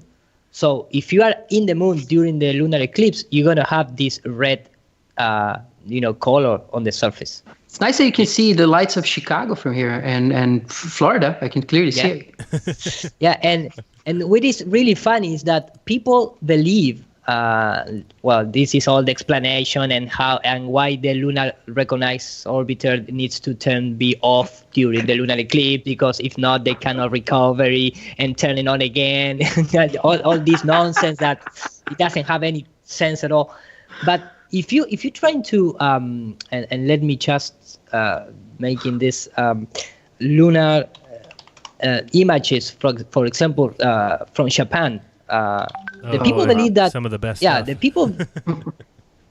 Yeah, the people believe that Japan lunar orbiter. People believe that this is real. Yeah. They believe this is real, because they send the rocket, so this must be real. But the funny thing is that, of course, you don't see any stars, any atmospheric, and nothing. You don't see nothing more than CGI, whatever. Any guy who works in the industry of CGI and visual effects immediately recognize that this is a displacement and the bamba putting into the sphere. It's even in the movement or the way it's moving, right? That you can tell it's kind of computer graphics that making it move the particular way Completely. that's rendered. Yeah. Exactly. But when the people see, for example, this kind of image, let me just put someone big one. The other thing that was wrong with that is there was absolutely no parallax on that moonshot whatsoever. Exactly. For example, yeah, completely. But when people see this Tesla's car in space, for example, the people and I mentioned that the word people like 4 times, maybe David get drunk right now, but when it's a joke just for me. When the people see this kind of image, that maybe this has the atmosphere layer and the shadow and things like that, so they believe that maybe this could be real because it's look real supposedly. Says who? hell says It's it? incredible. It's amazing. But something that caught my attention is that there is in TurboSquid, because I buy some 3D models once in a while when I cannot have the time to modeling. There is a photorealistic Earth setting up in V-Ray render engine that it's cost about $500. I assume that maybe Elon Musk and NASA has the money to buy it. And when you start to compare this, for example, the Australian part, look at how real supposedly it looks, right? And this is something that you can buy for $500. So you start to compare the model of TurboSquid model with the Tesla in space model, and it's almost. I think Tesla. I think SpaceX paid $1,000. They paid a little more. Yeah. Maybe, but you start looking, and yeah, it's almost identical. And not only this, or not only that, but when you go to the Lunar Recognizer Orbiter, oh my goodness, that's supposed to be real. That is supposed to be real. But for $100, you also get a full reality moon pack. Oh. And when you go, when you go to the surface, it's just the same one. Oh boy! Wow. So I mean, for a guy like me, I can take this model and I can produce whatever I want. Exactly I can change. Kind of thing. And those aren't just still pictures Exactly. they'd be purchasing. Those are actually video graphics, the entire 360 degrees of it, right? What are you paying for $500? Yeah. Yeah. It's completely a 3D model. Look how much more curvature the moon has, left to right. Maybe it's the altitude that they're simulating.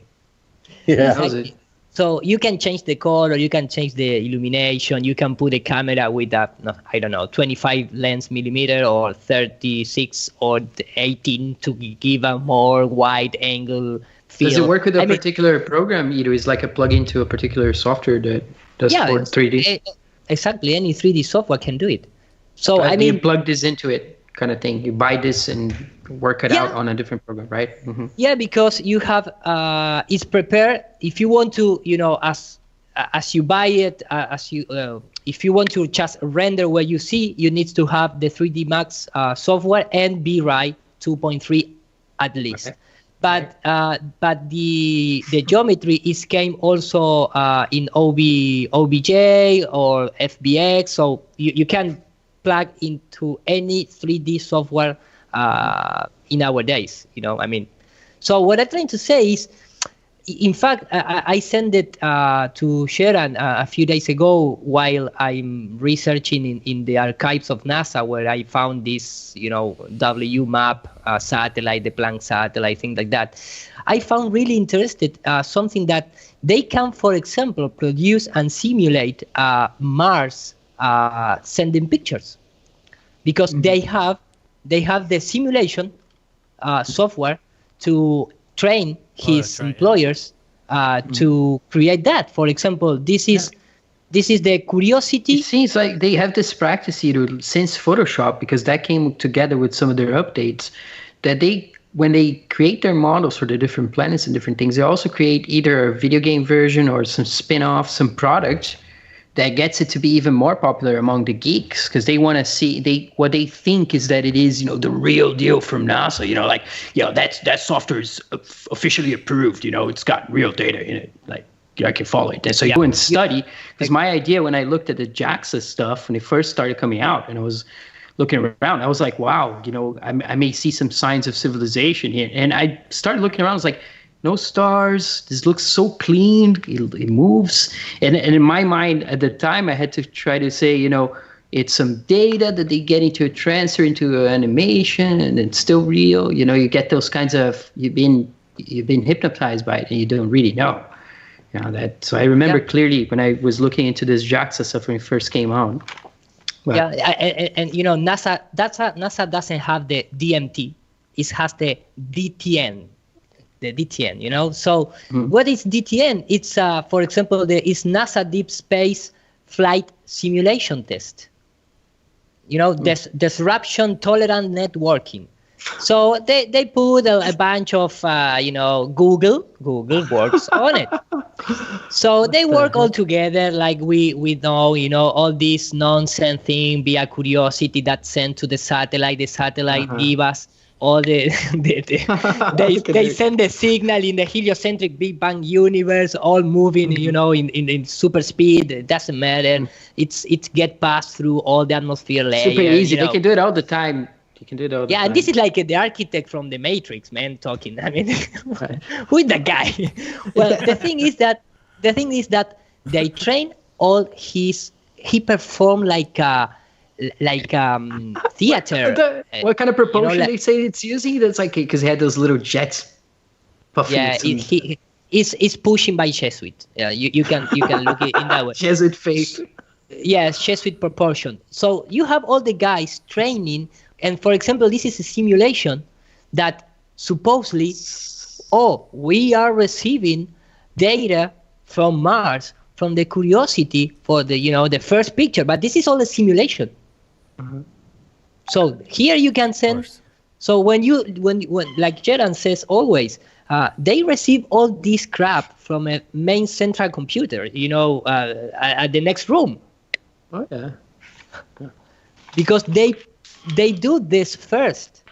Yeah, so they prepare got caught by even the people who believed that they are going to Mars or whatever. Back in the day when I was following these guys, there was a guy that looked at anomalies, and he was kind of a hermit and whatnot. But he was showing that they had pictures in their own computers showing Mars with blue skies. But then the idea then is that, they're hiding that Mars is really just like the Earth. And, they try to pretend there's no life there, but actually they're just pretending it's not the Earth when it is the Earth that they're showing, right? And then they probably take a bunch of pictures of the Earth, make their mapping in 3D, and then they turn it all red through some filters, do some fiddling. As we know, they do it, and then they have this whole simulated environment, and that's what they use. And they use of course, they use all this technology to the satellite, quote unquote, imagery. In fact, and I know that we go wild, jumping to topic, but what I'm trying to, for example, they have this kind of this milestone in flight history drawing, blah blah blah, the Gullstrand Trend 3, which is a name that I cannot even pronounce. But they create all this image, not from a satellite, of course, but from a radar that it's created by a drone.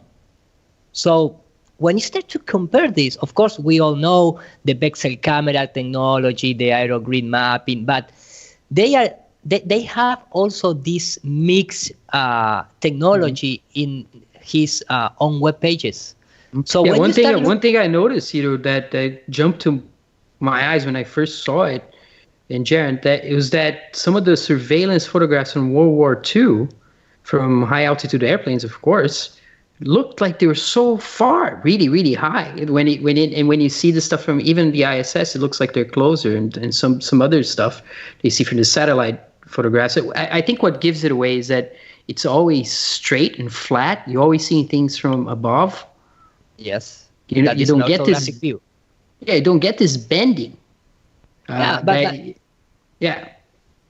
mean, you can see, because this is just promotional, tiny little video about 3 minutes just to sell the service. But when you start looking what images they use, you can detect, for example, this is like a strip of the image that drone takes. So if you start to put this into perspective, you have not solved, but at least you can imagine that, because they have like a fleet of these drones. So why they cannot fake the ISS plane, flying over the world? If they have a lot of bases, headquarters, companies that work together, there are just drones with autonomy about 2 days. They talk about it. 2 days of autonomy. Some people, this is one of the things, I was talking to the people in Brazil, and some people, they want to believe that the ISS is somewhere, that there is something somewhere up there, and that there's some electric universe inversion kind of thing that keeps it up there, and they sometimes go up there. I was trying to say, because what caught them, apparently, was the long tours of the ISS that have apparently no cuts, and I was saying it's which probably could be done just in a any morphine. movie, which is which is so easy to do.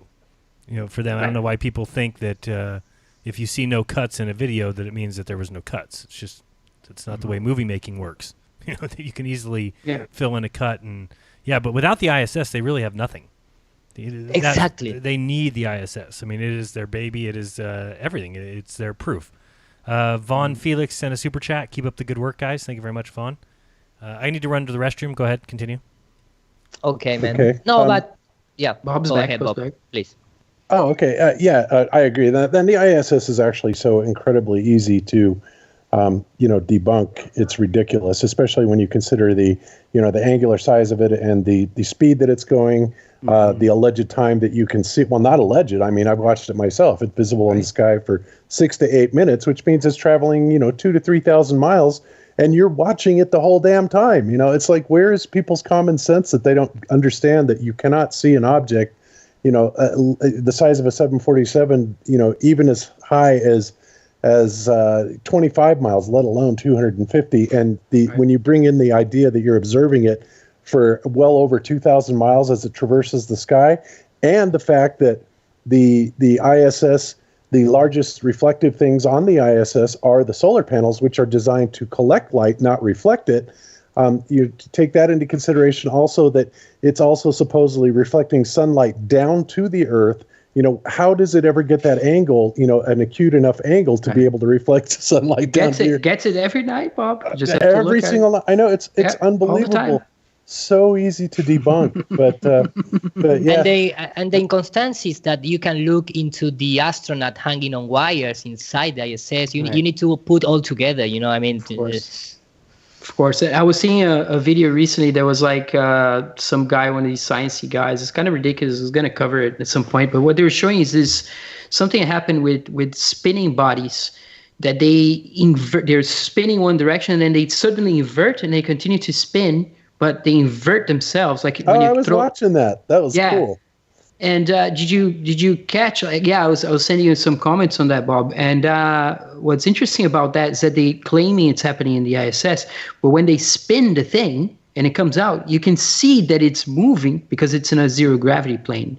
At least in those things, because it does look real. So when it does look real, it's a zero gravity plane. And how you can tell is that things don't just move straight; they start.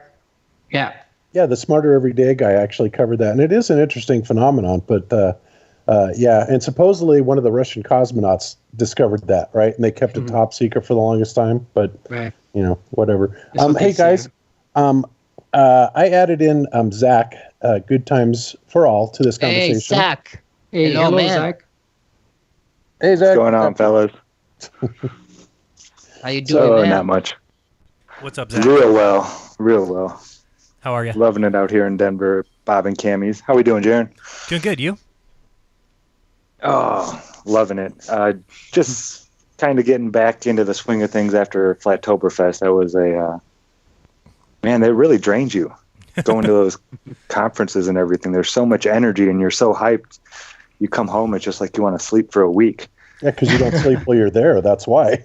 That's how it was for me in Amsterdam, but I got back and Rodrigo was doing 4-hour live streams like they were nothing. I was like, what the hell is this guy on? So Zach, I was right. Well, but for me, it's just down the street. You're surprised. Remember when I came back for the Goldbuster show? You're like, you're already home, man. What the hell? It's just kind of 2 hours away. Holland's so small. I mean, the other side of the country, but it's 2 hours and a half on the train. True, just a train ride away. Yeah. So anyway, Ira, when you get done with this, Zach has been talking to me this week about this upcoming eclipse and how it's sort of a hybrid thing, and it makes absolutely no sense whatsoever. And he kind of wanted to throw that out there to people, talk about a little bit, if that's okay with you guys. Absolutely. Okay, and just for people that I are just finish right now. And people that are just joining us, just so they know what we're doing, this is just a fun little chat. We're calling it Friday Lounge. Hopefully it continues on, and yeah, people are welcome, and we're just talking about nothing in particular. So hopefully you're not expecting some. So I'm gonna finish with the guy Consolmagno talking about how they built up the observatory from Vatican in Castel Gandolfo, and it's not lovely how the Jesuit and the Freemason get together to get some fun and build some telescope, because what the fuck is this priest doing with the hand inside of the jacket? Man. I mean, they are the brotherhoods. Yeah, they are so lovely, man. So I'm gonna finish this topic. Leave to you guys to trying to, it's really worth it. And how this guy trying to debunk the Genesis and cherry picking ideas, and then came again to validate the Genesis because it says there's gonna be light, and that is the Big Bang.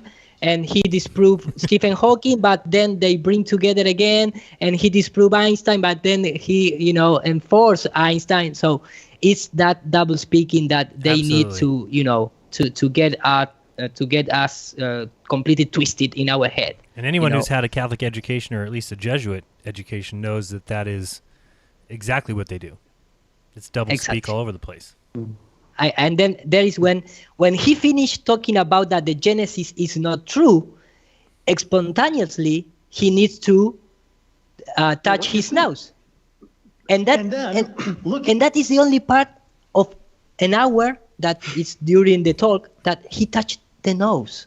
And for me, that is something that I like the body language to understand that, because sometimes give you a different perspective. So I'm gonna stop sharing my screen.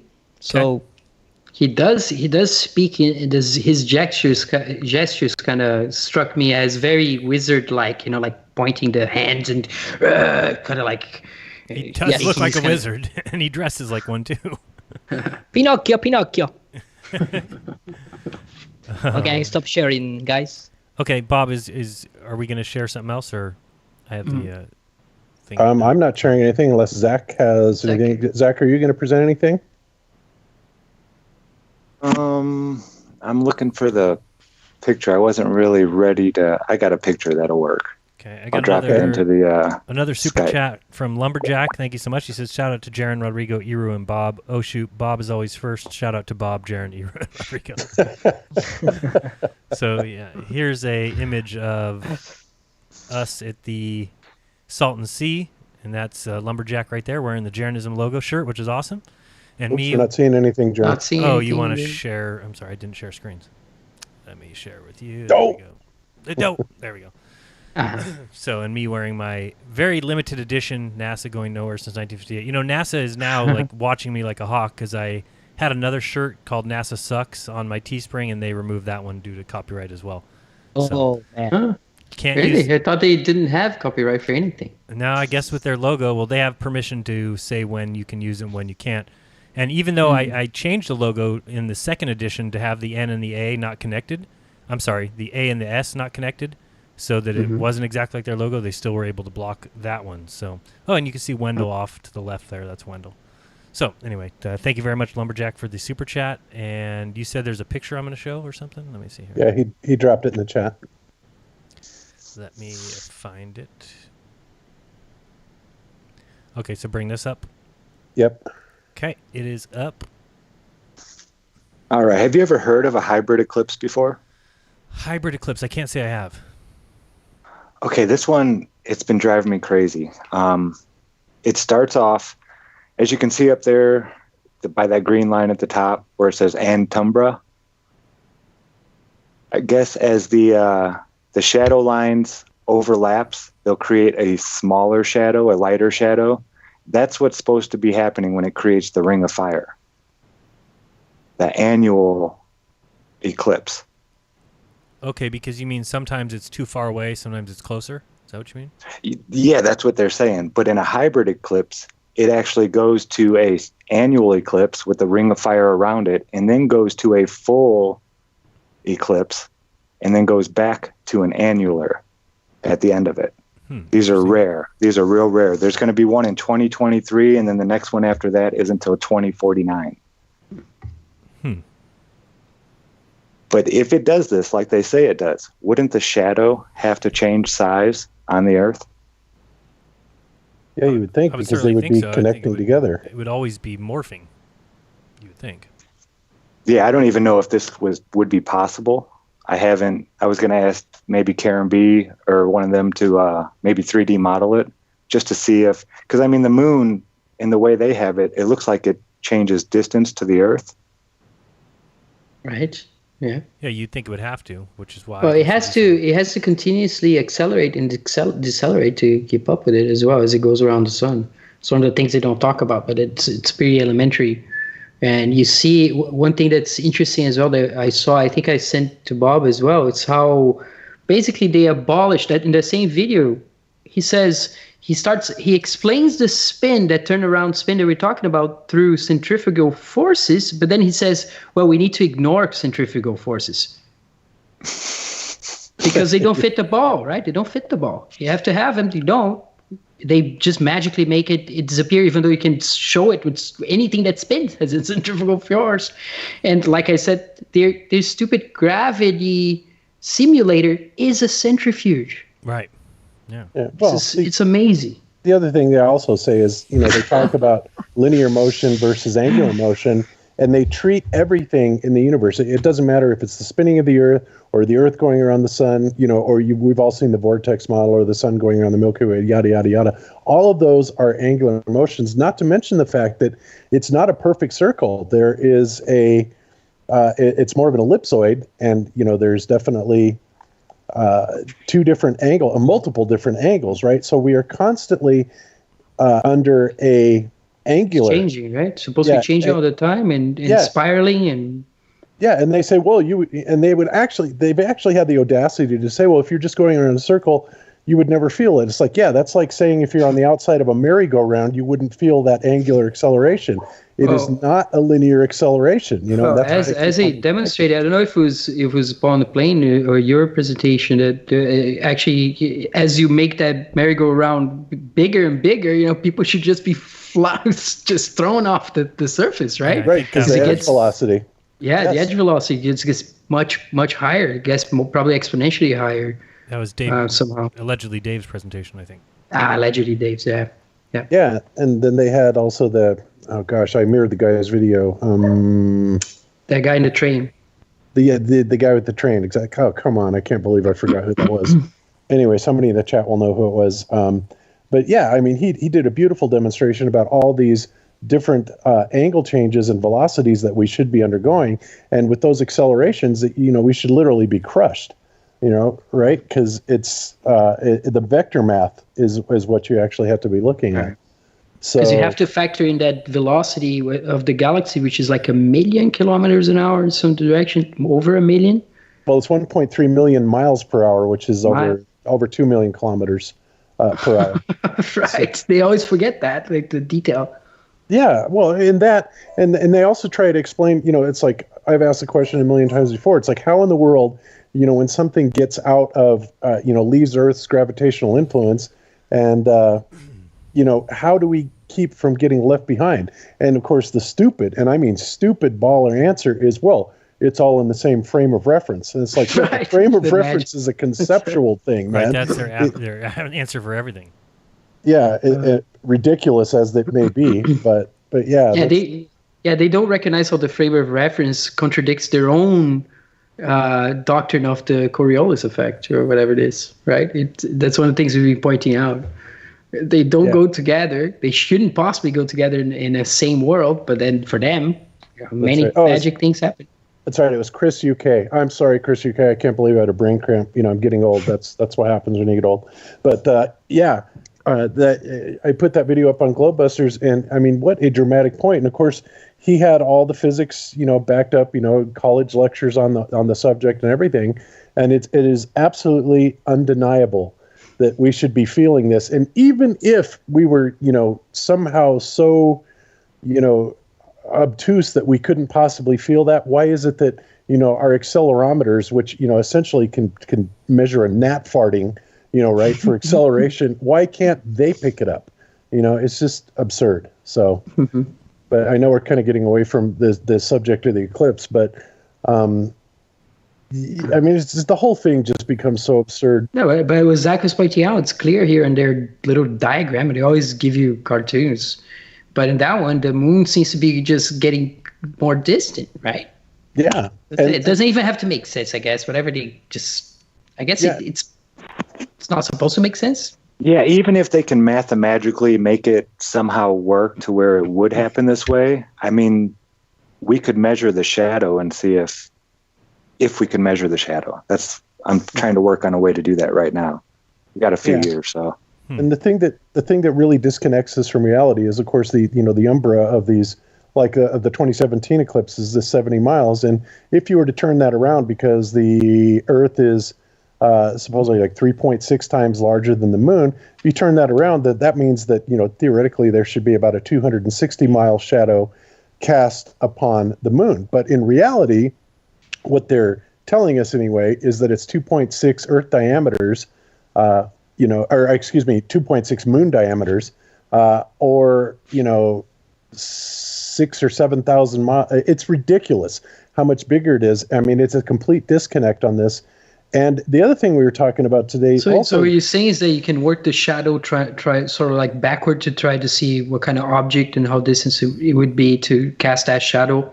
And what you find is that it wouldn't be the size and distance of the moon. Is that correct? Not even, yeah, exactly. That is correct. And it's not even close. And, or if you turn it around and you say, okay, well, if the Earth is actually casting a shadow that is 2.6 times the moon diameter, and you turn that around, that doesn't add up either, because once again, we're still only getting these 70-mile approximately. They do vary a little bit, plus and minus, umbras. How does that work when we're still generally about 93 million miles away from the sun?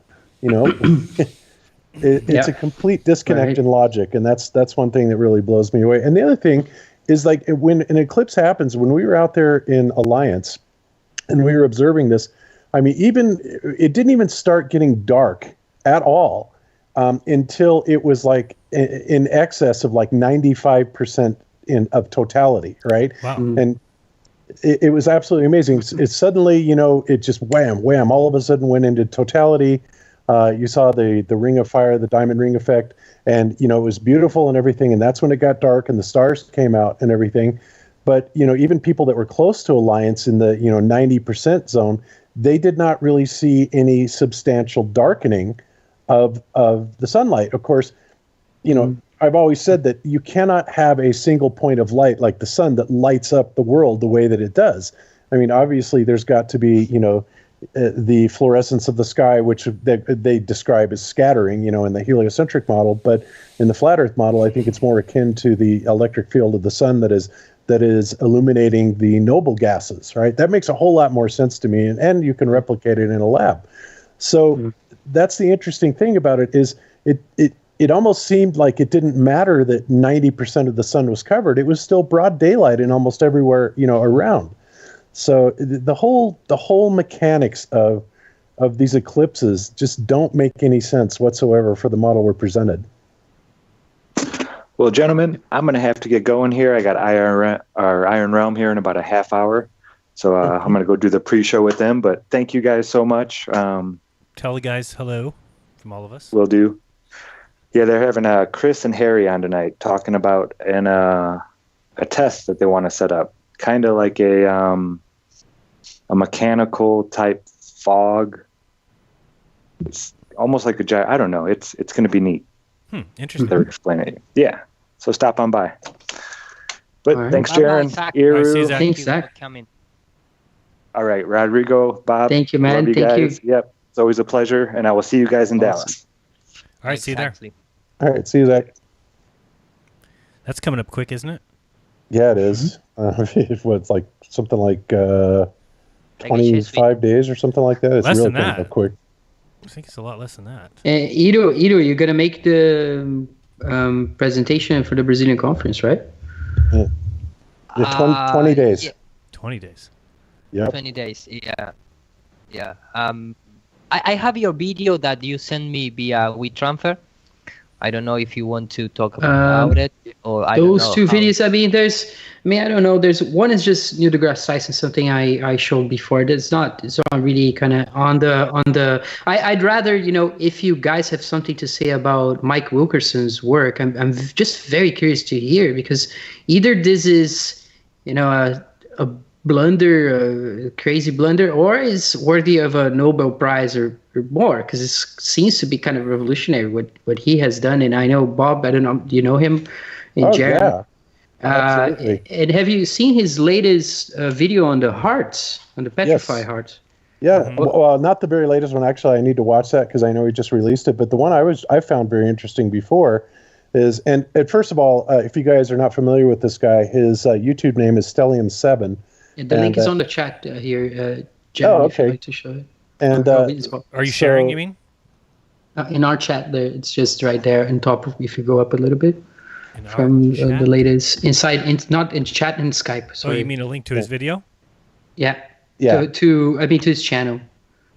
Oh, gotcha. Yep. So, and his name is Mike, and you may know him well from the Conspiracy Music Guru. He's actually Alex's buddy. And he played the bartender in I Don't Want to Talk About Nasser. So that's Mike. Mike is a chiropractor, has a medical background in addition, and he also knows about shamanic medicine too. Mm-hmm. Yes, he does, and definitely a lot about physiology, and so Mike has been studying these fossils that are actually rock formations, which mud fossils. A lot of people have asserted that these are actually the remains of giant beings. Well, the mud fossils guy, which I can't remember his name, actually has DNA tested some of these rocks, right? And they actually have human DNA in them, which is mind-boggling, right? So anyway, so he has been doing this thing on it looks like a pachyderm of some sort that's out behind where he and Alex live, this mountain. And he's going through and he shows, all these body cavities that are commensurate with, skull cavities and heart and stuff like this. And there it is right there. And one of the really interesting things about this is that Google decided on Google Earth to censor this particular image, right? They censored it by when you pull out from it, they take away some of the features like the eyeball. Yeah, they close the eye and they close the ear. That there's he's talking about it in one of his latest videos, because we found that out when we were having this interview, kind of a free flowing interview, and he pulled up the Google Earth, and then the eye was closed, and we're like, what the hell's going on? And as you move close and far away from it, you see it closing and opening. And as you said, there's just so many of these correlations. This thing is just very odd. And then there's the hearts, which is another thing which is more recent. But go on, yeah. Yeah. So anyway, so that's what he's showing in this, and I just find it amazing because biblically, of course, we've all heard there were giants in those days. I'm sure it was referring to humans, but it would make sense that the animals were also much larger back then. Supposedly, we had a higher oxygen content, which would be conducive to things growing larger, especially mammals, according to our science today. So it's just interesting that, and not only that, when you really start looking at some of these so-called land features, some of them look so much like human features, human heads, different creatures. It's mind-boggling, and you don't even have to have an active imagination to see it. But what Mike is doing, he's actually crawling around in the cavities of these things, and finding like iron deposits from blood and organs with different. That's part of the big problem there, because what you have is exactly how bone it's formed. The kind of fractal nature of bone repeating itself, and also how the blood is distributed through the bone in capillaries that have different kinds of blood. So you have a darker kind of blood, and then a ferrous or iron-rich kind of blood, and all of that's there. The plasma crystallizing. He found the eyeball itself with a crystalline structure, and right there where the eye is.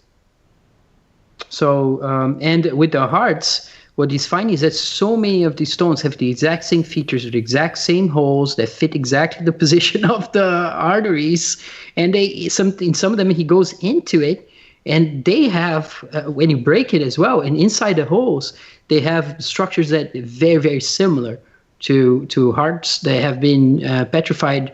So, and he's just found so many of them, and then he asks, what are the odds?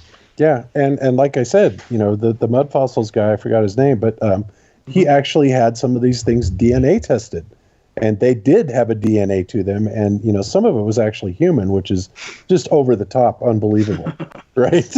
So, well, maybe some kind of guys die there, No, I just we don't know. Yeah, it could be. Well, there's a whole thing with why the heart would survive and not other things. He thinks other organs survive as well, but the thing is, like, the hearts and organs are kept in this sac that protects them. And if the people are hit, or these creatures are hit by a pyroclastic flow, it's a sort of lava, very hot, mixed with sand and water, and this proper sort of and these conditions, and he has a name for it, I forget. You would be boiled and you'd be melted, but because the organs are protected inside, they would boil inside, and the heart's particularly fibrous, and it could petrify also more quickly than we're told, because that's part of one of the things that are found through these kind of mud fossil research that people do, that you can petrify things with different solutions much more quickly than what they make you believe. Yeah, absolutely true. But it's just something else that just adds to that preponderance of evidence that we have been lied to on such an epic scale, right, that it's just mind-boggling. Yeah. Did you guys check out? Oh, go ahead. No, I mean, in the past, things happened and really mysterious in our modern eyes. But the guys who, I don't believe that. No, at that time, I don't want to compare ages.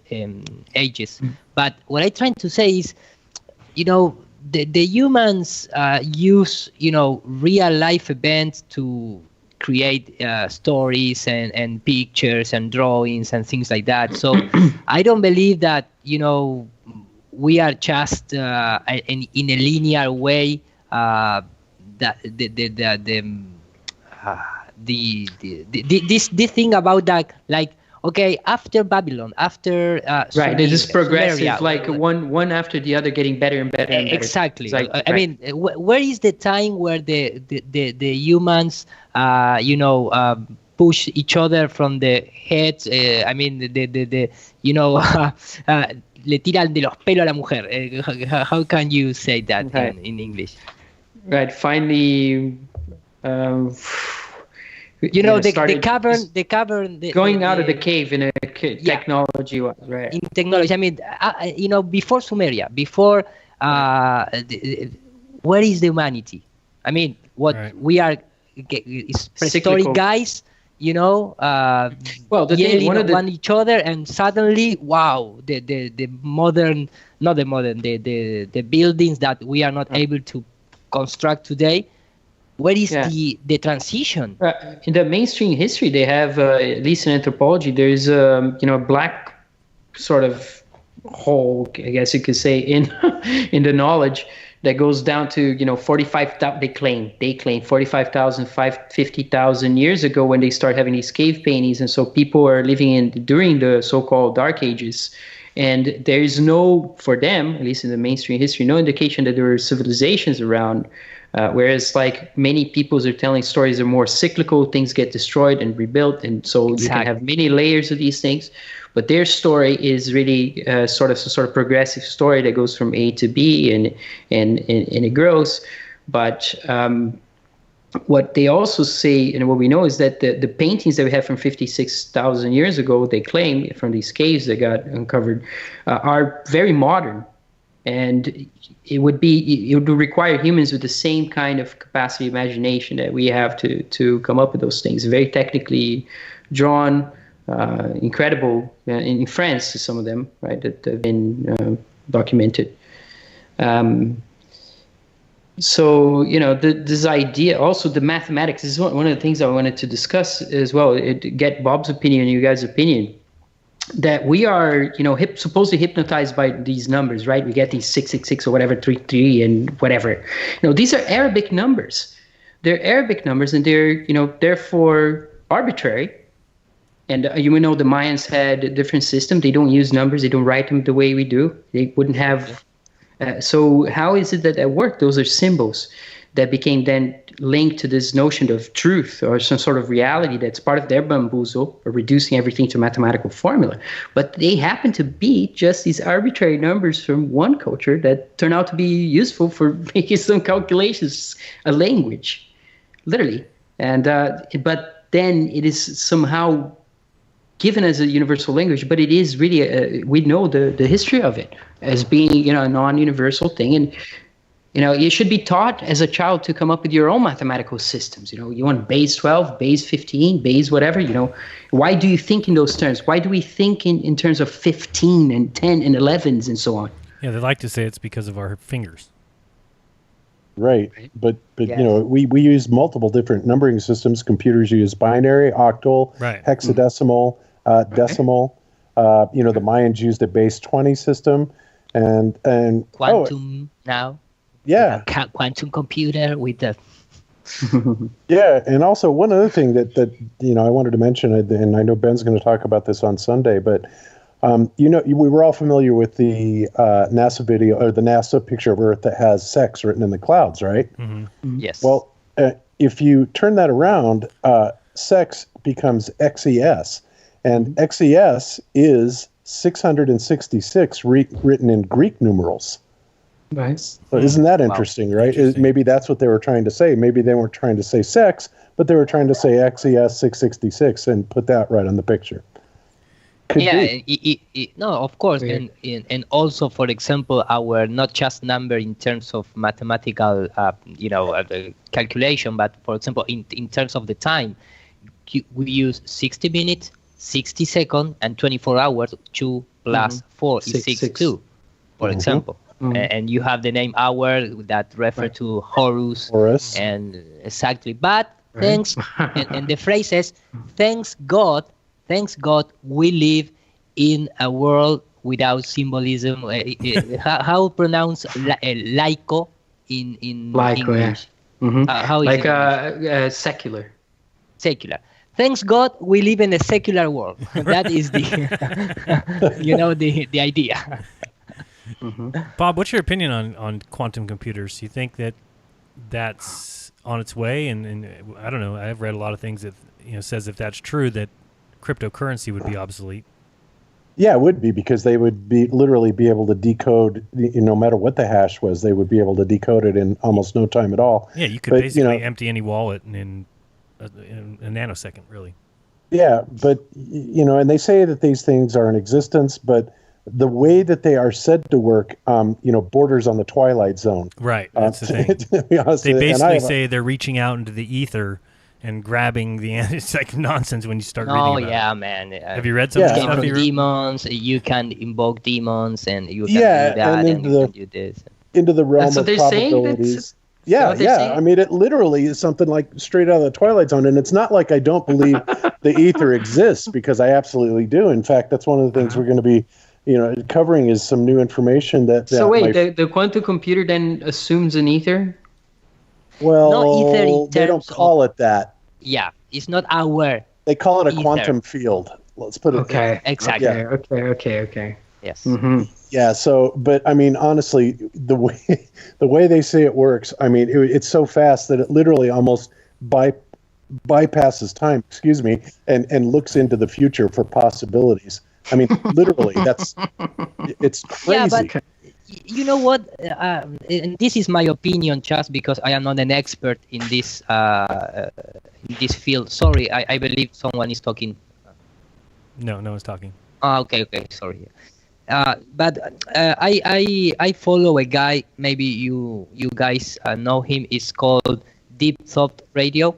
It's a guy from California, I believe. It's a guy about 45 years old, things like that. He's not a flat earther, but he's a really critical, when comes in terms of the space, SpaceX, moon landing, things like that. But it's a guy that it has really good information. He made some podcasts. He has a YouTube channel. He mentioned us a couple of times. But the thing is that he has a podcast talking about the quantum computer, and it's really good information out there. But for me, and this is my opinion, and like I tell you before, I am not an expert in quantum computer, but the only quantum, if you want to see in that concept, is our thought. It's our processing behavior, how we remember things. We bring things that are not inside in our head. That's for sure. I mean, nobody can kind of like your brain.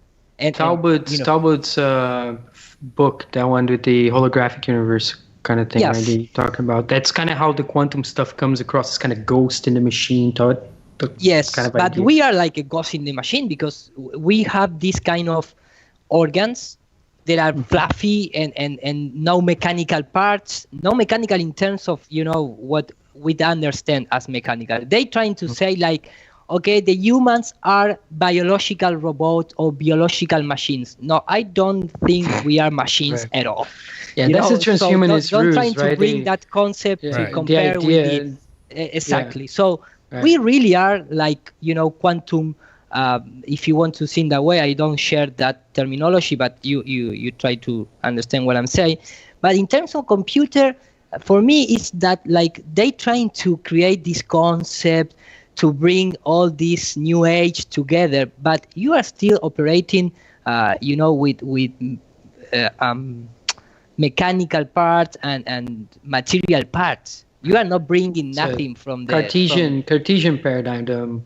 Exactly. I mean, I know that this quantum computer use the atom of phosphorus and silicon, and they trying to use that atom as a bit and blah blah blah blah, and they trying to cool down because it use a lot of energy and blah blah. Okay, but you are still creating from humans, and we're programs, still right? using our materials that have been really created. So I don't know if you understand what I'm trying to say. No, I know that maybe I think they may exaggerate many of their stories just for impact. exactly.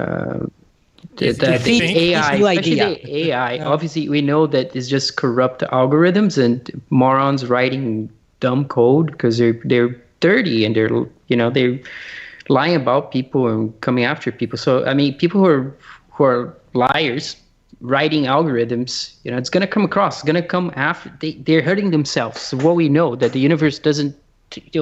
If you lie for so long, it doesn't pan out on the long run. You don't win.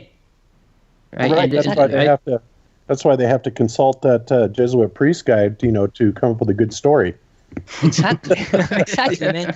Exactly. I mean, you still need energy. You need to still plug that computer to our energy, grid. But we as human, we are not powering by nothing in terms of that kind of, basic technology. And we produce, quantum holographic things. Right. Don't you think it's funny how many rockets NASA burns like crazy? They burning their engines and testing, and these things like LIGO and freaking CERN with their opening ceremony. How much energy those things are sucking into their thing that has absolutely no application, and people are having to starve and have no bathrooms to, and no food. Like, how does that come together in their vision of science? This is what I because if you're science, the idea is that you're doing the best for what you want to make the world a better place, but what we see is just really not that it's no, in fact they have this machine to produce water from our I don't know which is the name in English, but with our BS, and nobody you don't use that in our world. You need to go to space to get clean water for your pee. They had that thing, like I mentioned the other day. They had this outdoor. Some engineer created outdoor. Looks like an outdoor. Those propaganda things like the flat Earth big. Outdoor, and it literally just uses a simple condensation system to collect water from the air, and it gives you free water. They got rid of that as soon as they could. Imagine getting free water from the air, drinkable water. Yep. Oh my God, Jaron! I just read the title of what you're about to preview. I don't know if it's real or not. David sent it to me, and I was like, "What the hell is this?" I'll bring it up because it's. Oh my God! I never hear Bob laugh like that. So it's from thescienceandspace.com, and it's an article that says Uranus opens and closes every day to let out hot wind. Oh yes. Wait till you see the picture. I see the picture. Yeah, I saw the picture. Come on. But the rest of this website looks like it's supposed to be real. I don't know. This is selfie from top It has of to be an Everest onion kind of thing. It's taking the piss. Thescienceandspace.com. Oh my God. Oh boy. And this is I just saw this article from March 10th. Selfie from top of Everest destroys flat earth theory once and for all. Let me guess. It'll be look at that. What do you know? I'm done, guys. Channel's going to be shut down. Iru, I don't know about you. I'm turning off my channel. And, just complete the ball, as Rob too, Skiba says, right? Complete that curve and see how big that world is and how big that guy is on that world. Oh, man. People just don't understand lenses. This is what's happened. Oh, man. This is crazy. I think for the most part, this website is supposed to be real. It looks like these other articles are... You got to drop that link, Jaron. I hope it's been... that is Why did they say it? What did they say there? I don't know. It says the research by Jin Chao and Carol Patty from the Georgia Institute of Technology was published in the Journal of Geophysical Research. I don't know if it's supposed to be real. It says that Uranus opens up once a day to let out gas. Once a day to open up. All right. Or a few times a day. I don't know. I believe it's in the same path because I believe it was yesterday. The the chief commander of NASA, this Breinstein, I don't know which is the name. He's such a joke. Brightstein, yeah. Brightstein, yeah, he trying to bring back Pluto as a planet. Oh, that'll piss off NGT. You don't do a campaign. He's doing fundraising for Pluto. Yeah, he's in the crusade to bring Pluto again as a planet. He's very worried, man. He can't sleep at night. Oh, they're probably going to have a Pluto animation coming up soon to promote it. He goes to Pluto. Yo, do you remember that Pluto Nash thing? I just remember because it's one of the worst films of all time with Eddie Murphy. But it just came back to me because it was totally ignored because it had been, his biggest flop. And I just decided to take a look back into it because it's a space theme, but it's completely ridiculous. But it must have something in it worth in terms of these Easter eggs. But it's called Pluto. It happens to be called Pluto Nash, right? I never seen it. Never seen it. But you know Eddie Murphy, right? Yeah, of course. And Eddie Murphy, yeah. But Pluto. That's insane. Yeah. So stupid. They are worried. So stupid. They are worried about Pluto. I wouldn't doubt that if it's a real article, but it's probably fake. I think the mainstream just has fun with Pluto. I mean, having Pluto the dog on it, and stuff like that. And Uranus is the same thing, right? They're just the jokes that come out of it. I mean, obviously it's very puerile humor, but when you have supposedly legitimate science institutions making statements like this, it's like they're really just testing. They're testing. Yes. Or they are all following the course of Guy Consolmagno. Oh, and then you saw that Jaron talks about in his video, like how they basically control academia through the Mockingbird, right? Kind of approach. They have people that they throw in the media that they basically control, and then they become directors that get infiltrated. And in academia, it's the same thing, especially in astrophysics. They have their guys there pushing the particular papers and then get published because they have their own friends as peer reviewers. So no wonder they get published, and they push whatever theory they want. And then all you have to do is just have some so-called ambitious graduate student, and you say, this is the problem of the moment. You got to find out. And you give them a bunch of money, and they just write whatever you want. It's kind of a dog. You just tell them, this is the problem. You run after it. They're being trained, properly trained. Anyone who do. This is an old article. I'm actually finding it everywhere else. It's in Newsweek. It's in Smithsonian Mag. These are from 2017. Wow. Uranus opens and closes every day to let out solar wind. You got to be kidding me. They are laughing at us. Holy smokes. Yes, they are. They're just testing to see how stupid and gullible people are. And boy, are they getting their money's worth. Uranus opens and closes every day to let out. Oh, boy. Space news. Yeah, it looks like. Imagine have to teach that in class for people in school and take it seriously. I hope they don't teach that in school. There's a new, it just came out, kids. Uranus opens once a day. You're gonna love the smoke coming out of it. Oh, that's hilarious. No, the smoke is so dumb. Man, I mean, so they dumb. could do it better. That is the definition of what potty humor, right? Yep. Yeah, fart jokes. When you see when the movie is bad when it only does that kind of thing. It's like lack of creativity. Well, it's like they can't help themselves. They just can't help them. They just have to put out this nonsense over and over again.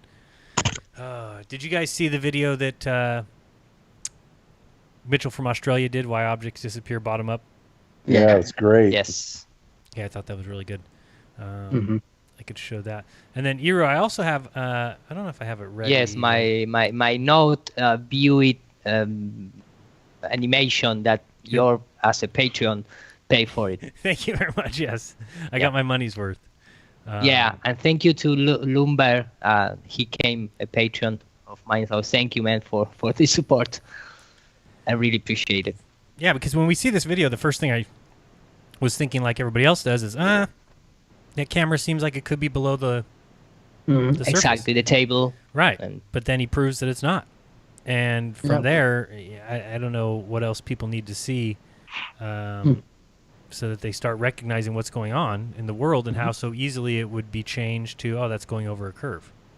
When it's just which is essentially the information you covered with Life is Short, right? But in much more extended version there. Oh, yeah. No. I mean, he did a great job, and anytime you'd like to come back and explain that to people. But this is really good. Simple to do and elegant, shows exactly what how it's hidden and it's not. Right? It's just the resolution. Is that the angular resolution? Yeah, and the aperture on the camera and zooming it in and picking it back up, and it kind of describes exactly there goes a boat over the edge. You can't see it anymore. But yeah, that's a great video. I'll definitely have that in the show notes, so if people want to check it out, because he shows you that he's got it perfectly lined up to where if he lays this coin down and zooms in, we can see it. So clearly, you have to know that the camera cannot be below the level position of the table. It has to be exactly on it. And that shows so much. And then what I was talking about with Iru, and this is something that was part of my Amsterdam presentation that I never got to. But this video here is something that Iru did for me, because many people have heard Nathan Oakley describe it.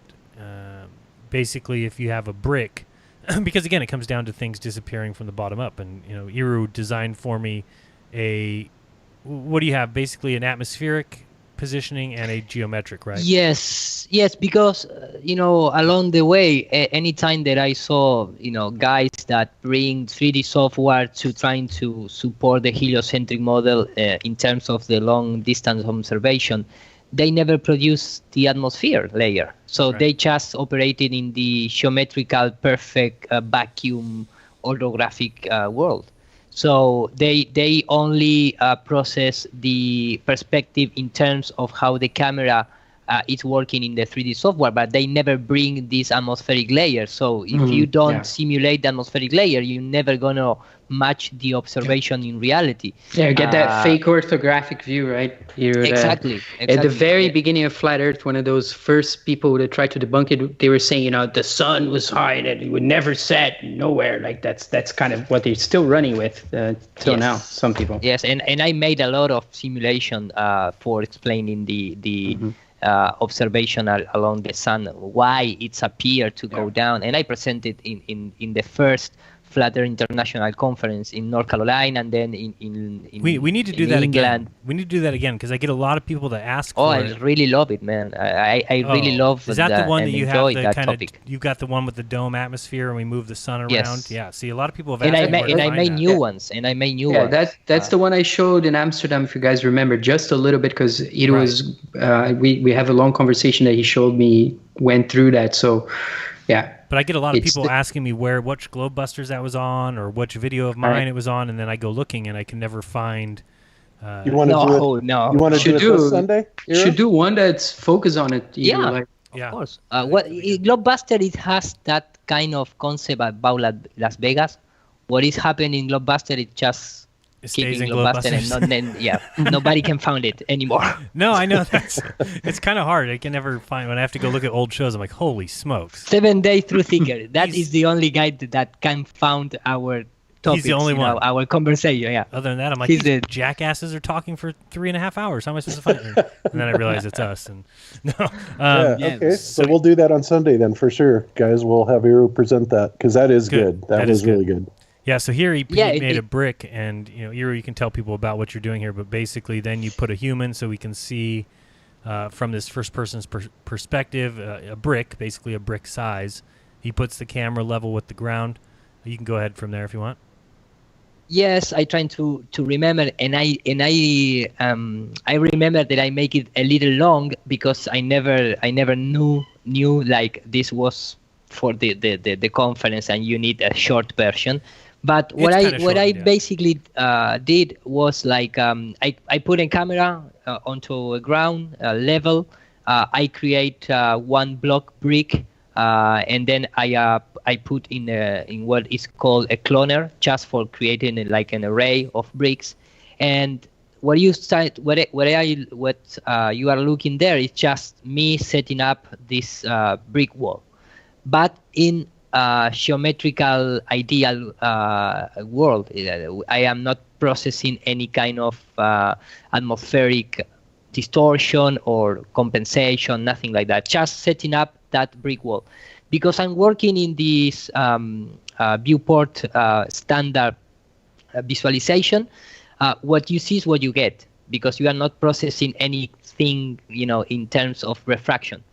So there's no lens. There's no lens as well, right? Being simulated. It's not lens simulated. It's exactly. It's no lens simulated. It's just a perspective simulated, because I am working in the perspective viewport. Because if I work in orthographic view, it's just a complete. You don't have parallax. You don't have depth. You don't have nothing. You just work in orthographic view. So that is not ideal to move around this 3D world.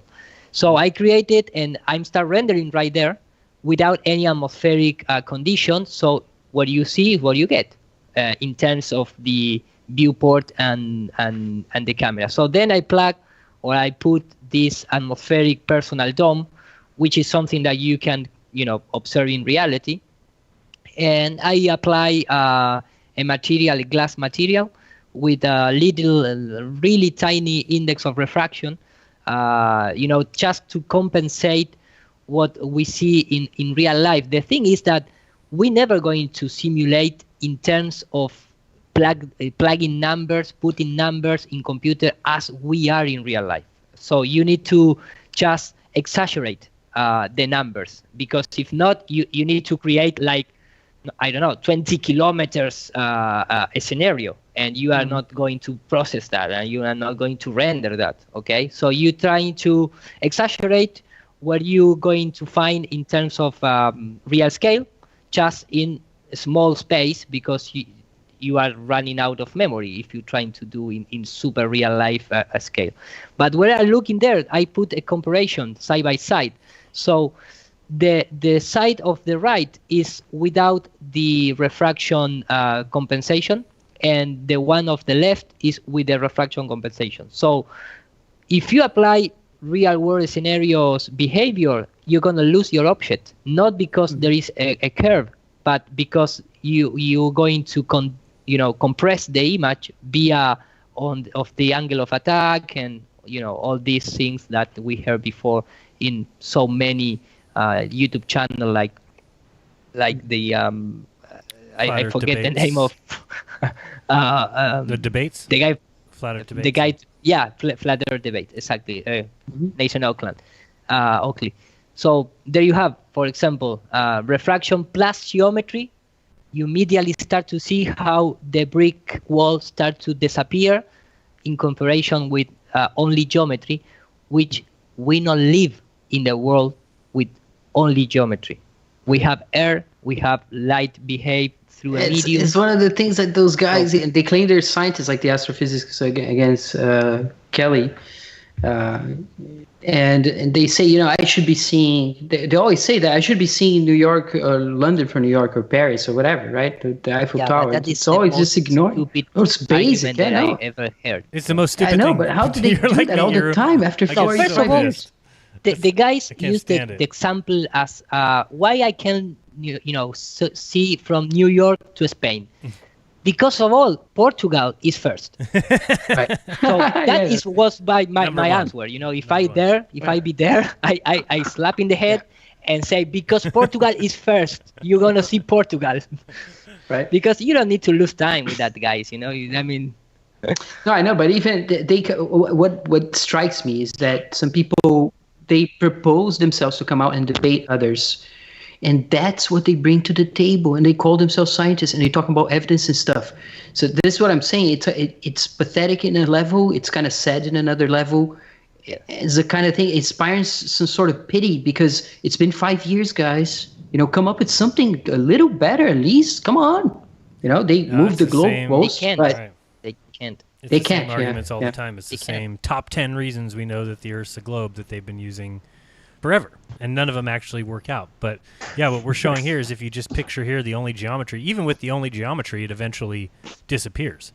So even if it's just geometry and there's no pretend that there's no atmosphere between us and the or the east coast of the United States and Europe, if there was no atmosphere, well, everything would eventually be too small to see immediately. I mean, I don't even know how many miles it would take. 1,000 miles. It's funny. It's funny because everybody knows that eagles have better eyes and stuff. We know these things, right? It's kind of, we can't resolve these distances.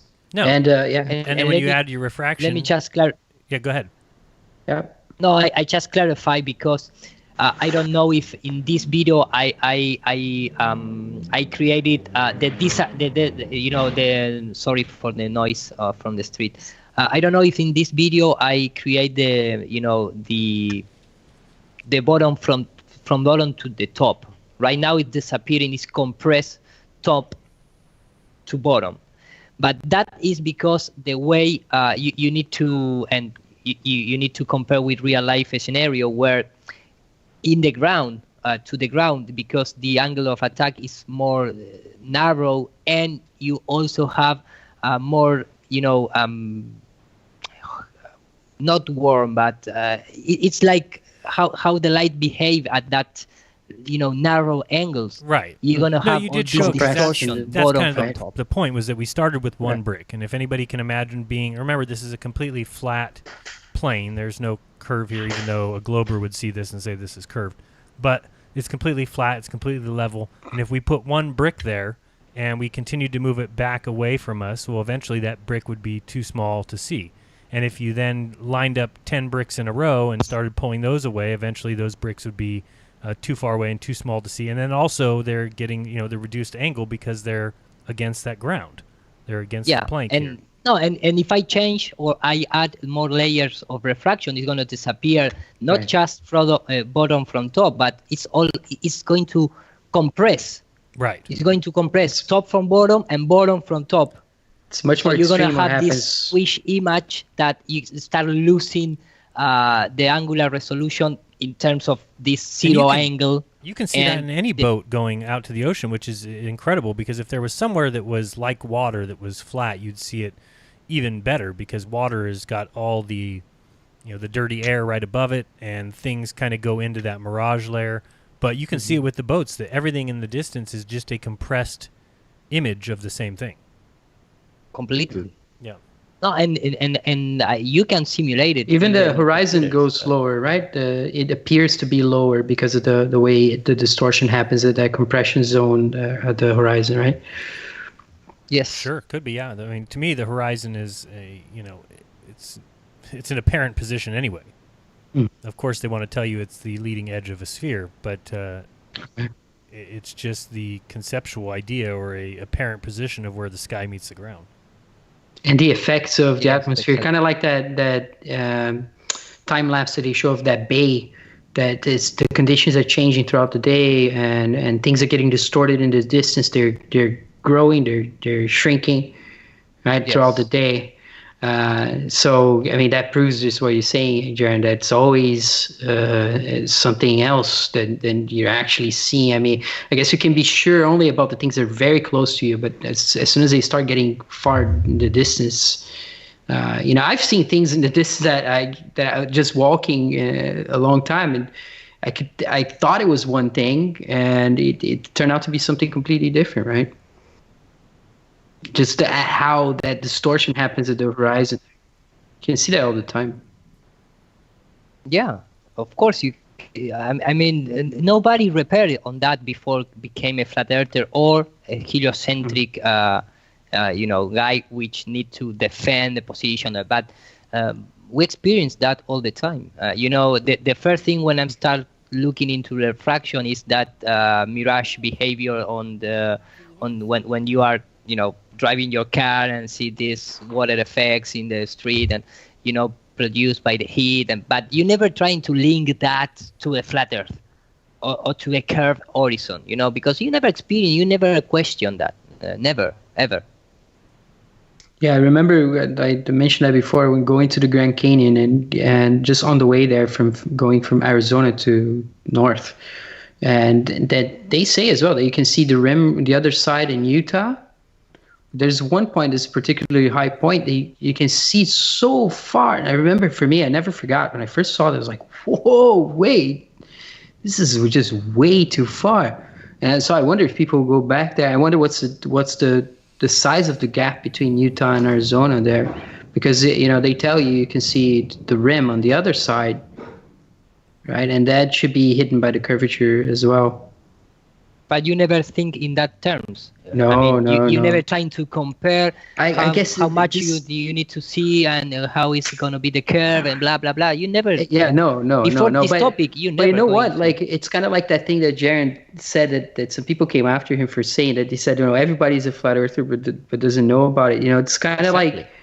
It's like you have this intuitive sense, and I tried to come back to those moments and what was I thinking when I was looking at all this stuff, because in Utah you get a lot of that. In Salt Lake, you can see too far from Salt Lake City, looking south from the high hills.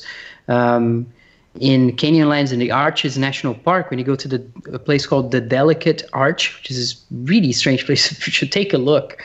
How far you can see from those places, and I just wonder, I was like you're saying, it's right around you, all around you, and how is it that you don't notice? It's almost like it's hidden in that formula of the Force in Star Wars. It's all around you, it's always there, and it's not gravity, it's not the Force, is that you're on a plane.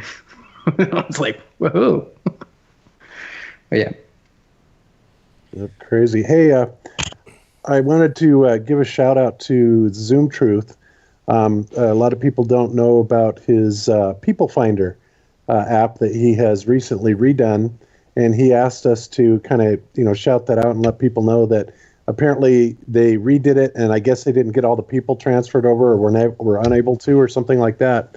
So he is asking that if you are interested in finding other flat earthers in your area, to go over to the People Finder and mods. I don't know where that address is, so if you guys could find it and kind of spam it in the chat, that would be appreciated. But he's got I think over 1,000 people in it now, and if we can just start adding to it and give it a little bit of a plug and get it passed around, then we can get more people networking in Flat Earth. Is that at zoomtruth.com? I honestly, I think so, but I'm not sure. Maybe you could bring it up. Yeah, I have it up here. I don't think I have an account, or I did have an account, but I don't see it showing up on my LastPass, which means I don't have the password anymore. So that's what happens when you have LastPass. If you have LastPass and it says you don't have a password, there's not much you can do. But anyway, yeah, this is where you can create an account. So I'll check that out after the show and get myself registered. So yeah, go to zoomtruth.com. And that is the Flat Earth People Finder. So very cool. And that is a nice idea, really. Yeah, Scuba Dracula is spamming it in the chat. Awesome. Okay, cool. Thanks, Johnny. Thanks, Johnny. Guys, I need to left the show. leave the show. Sorry. What? Because You didn't ask I for need permission to, for that. I need to leave. Leave. It's a good word. Leave, right? leave. Leave. Leave. Leave. I need to leave. go. Okay, I need to go. Okay. Make it easy. No, I need to go because I have a party in my job. So right. I'm gonna be eating something, drinking something. That's right. We're And, already. I didn't even see. We're almost at 3 hours now. That moved fast. Is it? Yeah. Could be. Yeah. Oh, goodness. Easily. 2:45. Yeah. I didn't We're expect talking that. Yeah, and we can't shut up. I know. Isn't that the way it goes? All right. Well, I think that's good. Ira, you can go ahead and go. But do you have any final words for anybody? Tell them where they can find you. All that stuff. Yes. www or 666 dot because that is that in Gematria that is the number of the letter. That nurparatodos.com.ar.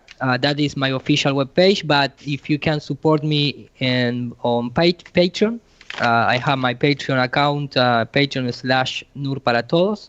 And also my PayPal is the same if you want to support me via PayPal. And the rest with the same name in my YouTube channel, you can find me there. And I believe I'm going to open, maybe tomorrow, I'm going to reopen my English channel. I'm going to call just NPT for the abbreviation of Nur para Todos, and start doing things in English because I really enjoy, practice my English and present it the same thing that I research in Spanish, in Spanish. And you're doing really good too, Ira, with your English. I mean, you've gotten a lot better since you first came on Globebusters. Thank you. I think so. Nearly 3 years ago. Yep. Yeah, I noticed a little bit that, and I also received the comment, and I'm trying to get better because I know that I maybe sounds a little strange for just English regular people, but I'm trying to get better. I think you can understand. Learning a language is not easy. I think it's all because I think you can understand everything you say, Iru. Thank you, guys. Thank you, and I hope one day you can understand my Spanish, so I can invite you to my Spanish. Probably not. I watch a lot of Iru's material in Spanish. Because he's just pulling stuff out all the time is interesting. He can go much faster in Spanish too. We're getting him a little bit slowed down here because he's having to translate stuff. But in Spanish, he just tries rattling it off like boom, boom, boom, yeah, boom, machine boom. gun. The Spanish community call me machine gun, but it's a little exaggerated for me. But thank you guys for having me on. All right, thanks, anytime. We see you on Sunday. Right? Sunday. Okay, perfect, guys. And goodbye, everyone on the chat. I see David is there. So thank you so much, and see you on Sunday. Sounds good. All right. See you, Ira. Bye-bye. Bye. All right. Well, that was Ira Landucci. So, we can kind of wrap it up. I think it was a good first show. We'll see how people like it. And if people do, well, then we will continue doing it on Fridays. I think Friday works well. It's a day where we can all my wife works Fridays, so I'm available, and I think Rodrigo can do it. And remember, we're all different times here, so it's noon for me. It's what time is it now? Almost midnight for you? Yeah, it's almost midnight. Okay, so that's not bad. There's also a bunch of other ideas as well that we could run across. Like I told you, of like a sort of thing I was organizing to some themes that I think could be developed and whatnot. I have all of that, so trying to get, even if you don't have so much of a direction, next time we do it, we can still steer it a little bit. So I share with you some of that material, and Bob as well, just some of those ideas, and Iru, or anybody who is interested in it, to see, what it is, what are these themes. It's kind of vague what I'm saying now, right? No, it's okay. I mean, this is kind of the point of this. Is it's going to be a little bit, playing it by ear. I still think Globebusters is the show to watch. I love how Bob has a subject and how he presents it and how we can all comment on it. I think a lot to be learned from Globebusters shows and then, my live streams. But I think this is just fun to have a group and have some chats and some laughs and to listen to Iro get pissed off at the Jesuits. Yeah, that's right. And doing this bridge, right? You guys work in Brazil as well, which is something that a lot's going on there. Yeah, and in the Spanish world, yeah. And and they're very interested in what's coming out here. They have questions that sometimes different people have answered. So, getting the information across is something I'm trying to do, and I was gonna show Bob as well and you guys later. There was that channel that I posted on top of Stellium, that guy called Ciência de Verdade, right? Science of Truth. And this guy's been around, Bob, for a year, putting flat Earth video. No, not flat Earth videos. He started out doing something else, talk about research. He's a geophysicist in seismology, and he was a professor at the USP, the University of São Paulo, which is the best one in São Paulo at some point.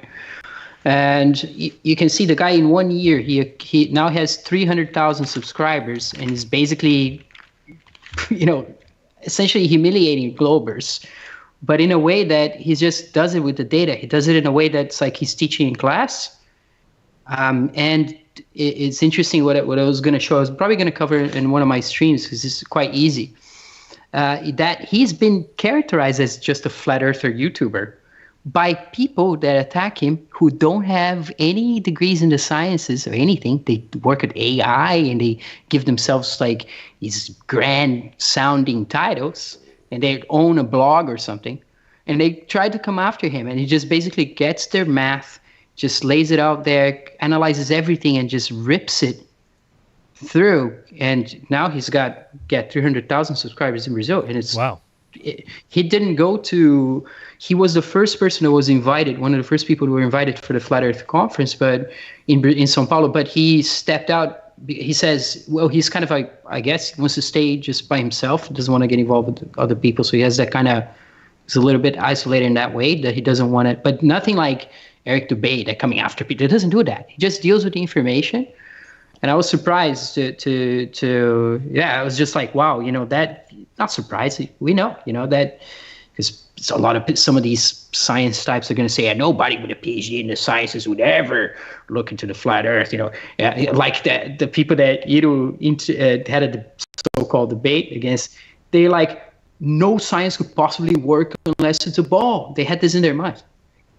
They totally thought, the whole thing they've been programmed to think that without the ball, nothing could possibly happen. Because gravity is the god, right? It's kind of what Ito showed tonight. Right. But, there you have it. You have these, and he says that he's been contacted also by aerospatial engineer who's a flat earther as well. And it's like, yeah, they don't want to talk about that.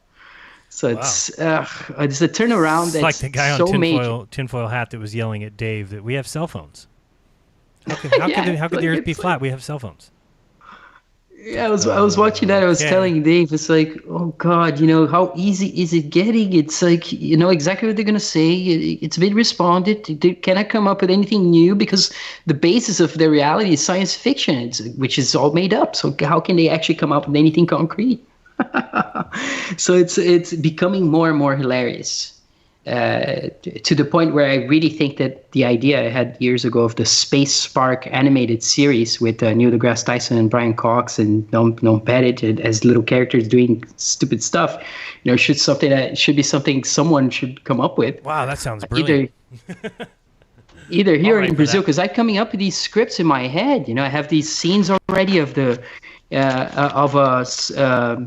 astronaut freaking out. The freaking. It's kind of when you catch them in a kind of glitch, and they start going glitchy, like boop, boop, boop, and they go into this kind of double speak kind of, and you have to kind of put them in an institution and treat them like they're kind of like those people that are kind of the vegetables that they're just kind of drool, and all they say is like space, I'm going, like that kind of stuff. I don't know, because it inspires comic in me to see this stuff. Oh, I think it's funny. I don't think there's any other way to look at it. Some of it's funny. And you have to have humor or else you're just going to waste away and be miserable. Or you're going to go on that kind of spirals of anger, and that's not going to lead anywhere because people are not going to really listen to you if you're in that state, I think. Even though when I see people like Owen Benjamin, it does have something else going on there, but ultimately, you want to balance your Owen Benjamin with your Ben, Right. You have to have a little bit of both. I totally agree. No, and I like what Owen's been saying lately, about being a preacher or not being a preacher, because that's not my goal and never was to be a flat Earth preacher. And you know, Bob can remember when I first started making videos. It wasn't being a flat Earth preacher, and I never wanted to be. You know, and that's not what I consider myself, and I don't want anybody to consider me that, because I really don't care if people want to have that belief. I think it's incredible information. I think it's very eye-opening and enlightening to many people. I think that many people have changed their lives because of it. Many people have become better people because of it, and I think that's great. And everybody should have the opportunity to hear the information and decide for themselves. And if people ultimately hear the information and say, no, that's ridiculous, I want to believe these men, then that's fine. You know, because basically that's really what it comes down to, is a belief system. I always say that. If you always say this and that, and you know, the way I seen it is that you're asking questions and trying to find answers, right? It seemed to be from the beginning. That was my, you know, I didn't see you as preaching anything. I thought that you were just looking into things and like, oh, let's ask NASA now. Let's look into this. Let's look into Antarctica. And just following the trails.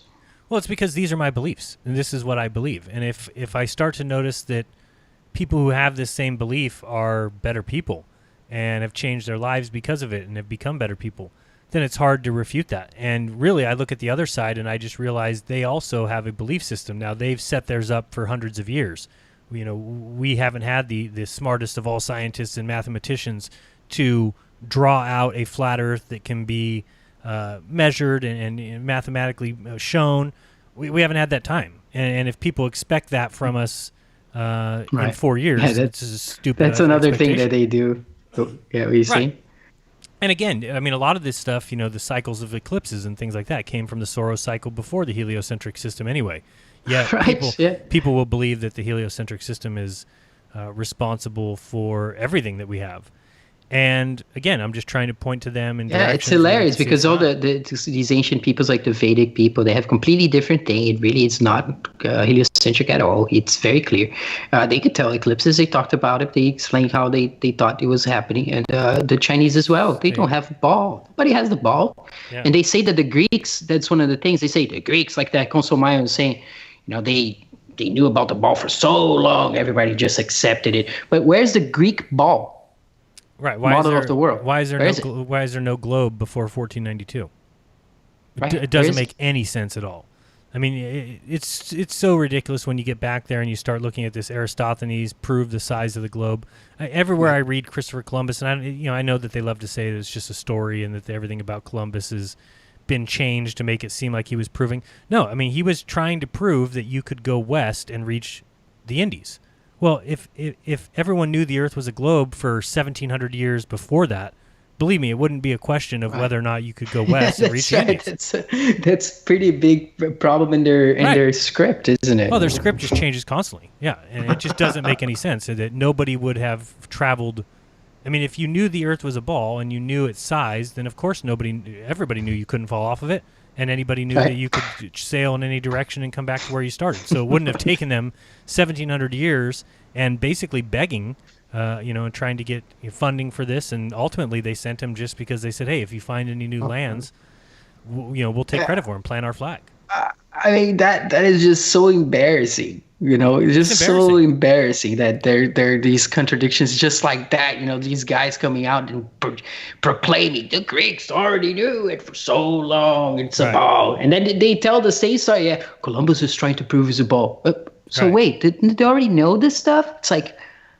Oh, and then I've heard him say that Columbus thought that the ball was significantly smaller. Well, why would he think that? He could just do the same experiment that Aristophanes did 1,700 years before. It'd be easy for them to do at that time. They could have done the experiment easily and figured out the size of the Earth. But no, they actually had to sail to figure it out. It doesn't really match the story that they tell. And then you go look into Captain Cook, how far south did he go? Where is he going? And you see that he doesn't really get much farther than 60 degrees south. And then I lived 60 degrees north. There's people there. There's people farther north in Iceland.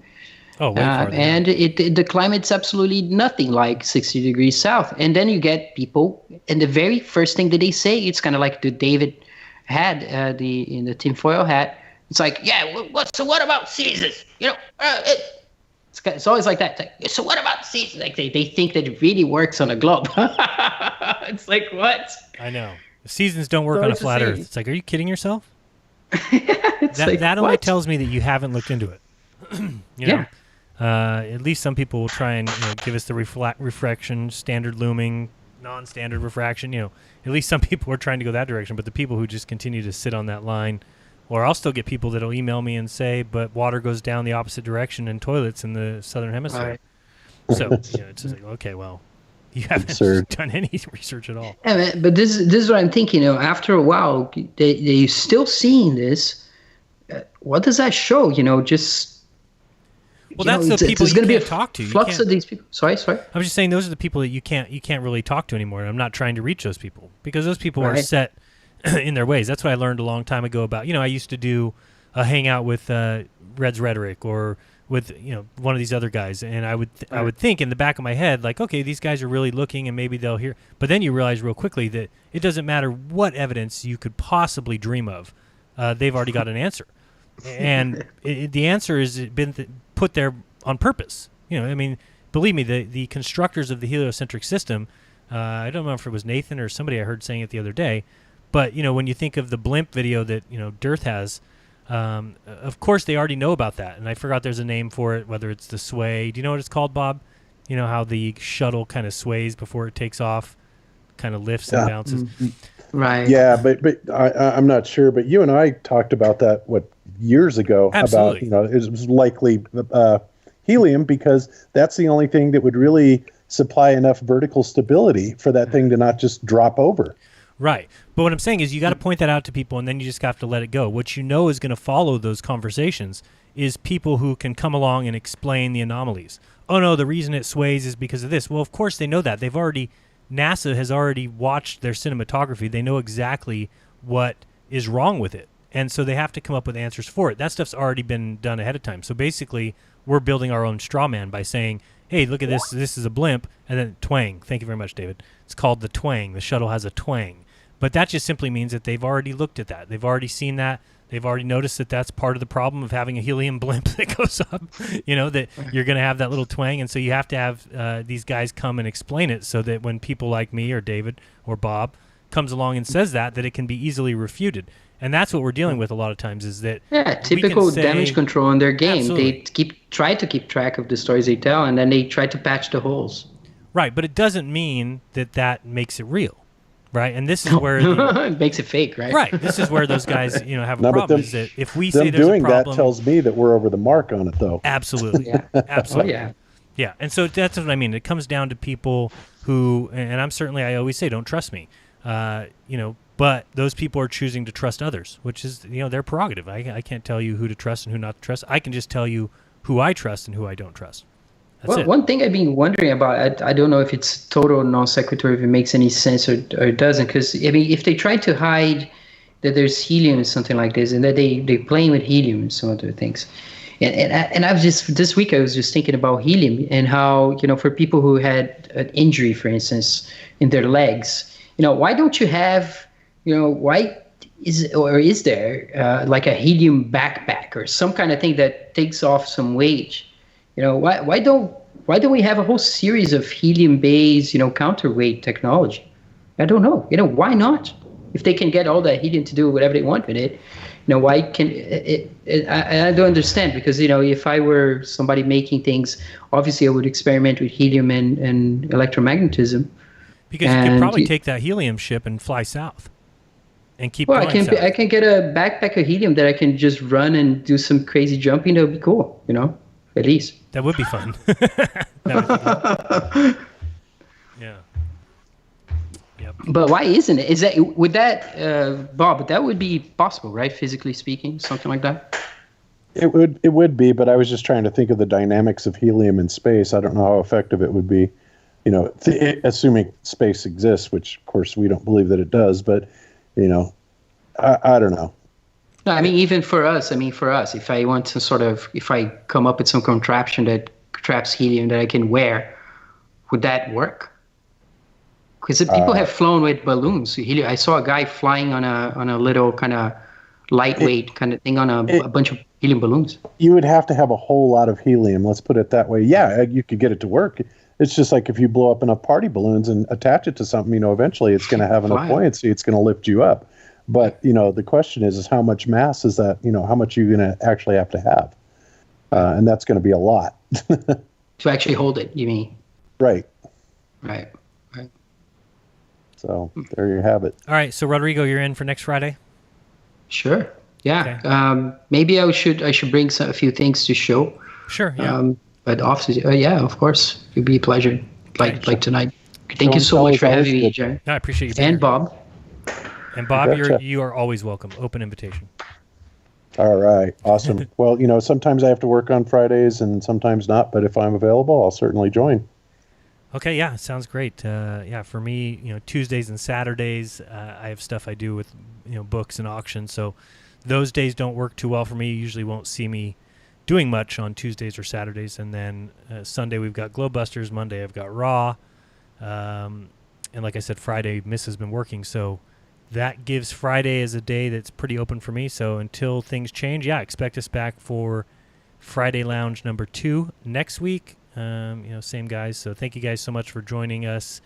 If you want to support the show, you can do so by going to Patreon, patreon.com/jeranism. Or if you want to support Globebusters, they've got a PayPal account, I think, paypal.me/Globebusters. Globebusters. Okay, Yep, that's easy. it. Awesome. And and me too. I have a there you little go, Rodrigo, Patreon please. account. I have one Patreon. Thank you, George. He knows who he is. And it is patreon.com/anthropology. And I'll try to, I simplified it very much recently. I'll try to have some lower tiers if people like to contribute. Some people are just happy to contribute, and it does make a difference, I think, even if it's just symbolic. Because it's for me, I don't know, this guy, George, for instance, and you guys, I know you guys have been through this, and you got a lot of people that transform through the information, but it's really nice to see that, he's speaking and people are listening, and that it makes a difference. Oh, I totally agree. Absolutely. It's one of the biggest reasons we're here, believe me. Right. Guys, one last thing I want to say before we leave, Jaron. Yeah. The party will continue next on Iron Realm Media. They're online right now, and I have been spamming their link there. So go on over after this show and take a listen to Zach, Adam, Josh, John, and Walt, and show them some love. And they have an interesting topic that they're going to be talking about today, something to do with gyroscopes. So I'm looking forward to that. Awesome. So follow the link there, guys, and appreciate you joining us. And that's it. So we'll see you over there, and then Sunday for Globebusters. Appreciate you guys being here. Hopefully you enjoyed the show. Let us know in the comments if you want to see more like it. But other than that, I remind you guys to do your own research, because when you do, you'll never again believe what you've been taught. Till next time, guys, this has been Jeranism. Peace. Peace. Peace.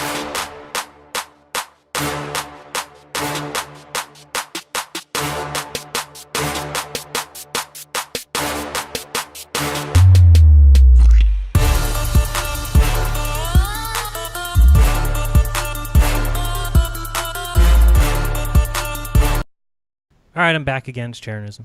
Thank you guys for hanging around for the outro, if that's what you were doing. But I did get a couple other super chats that I didn't mention. One from the Son of God says, "Want to stop the nonsense? A drone and a basement." Huh?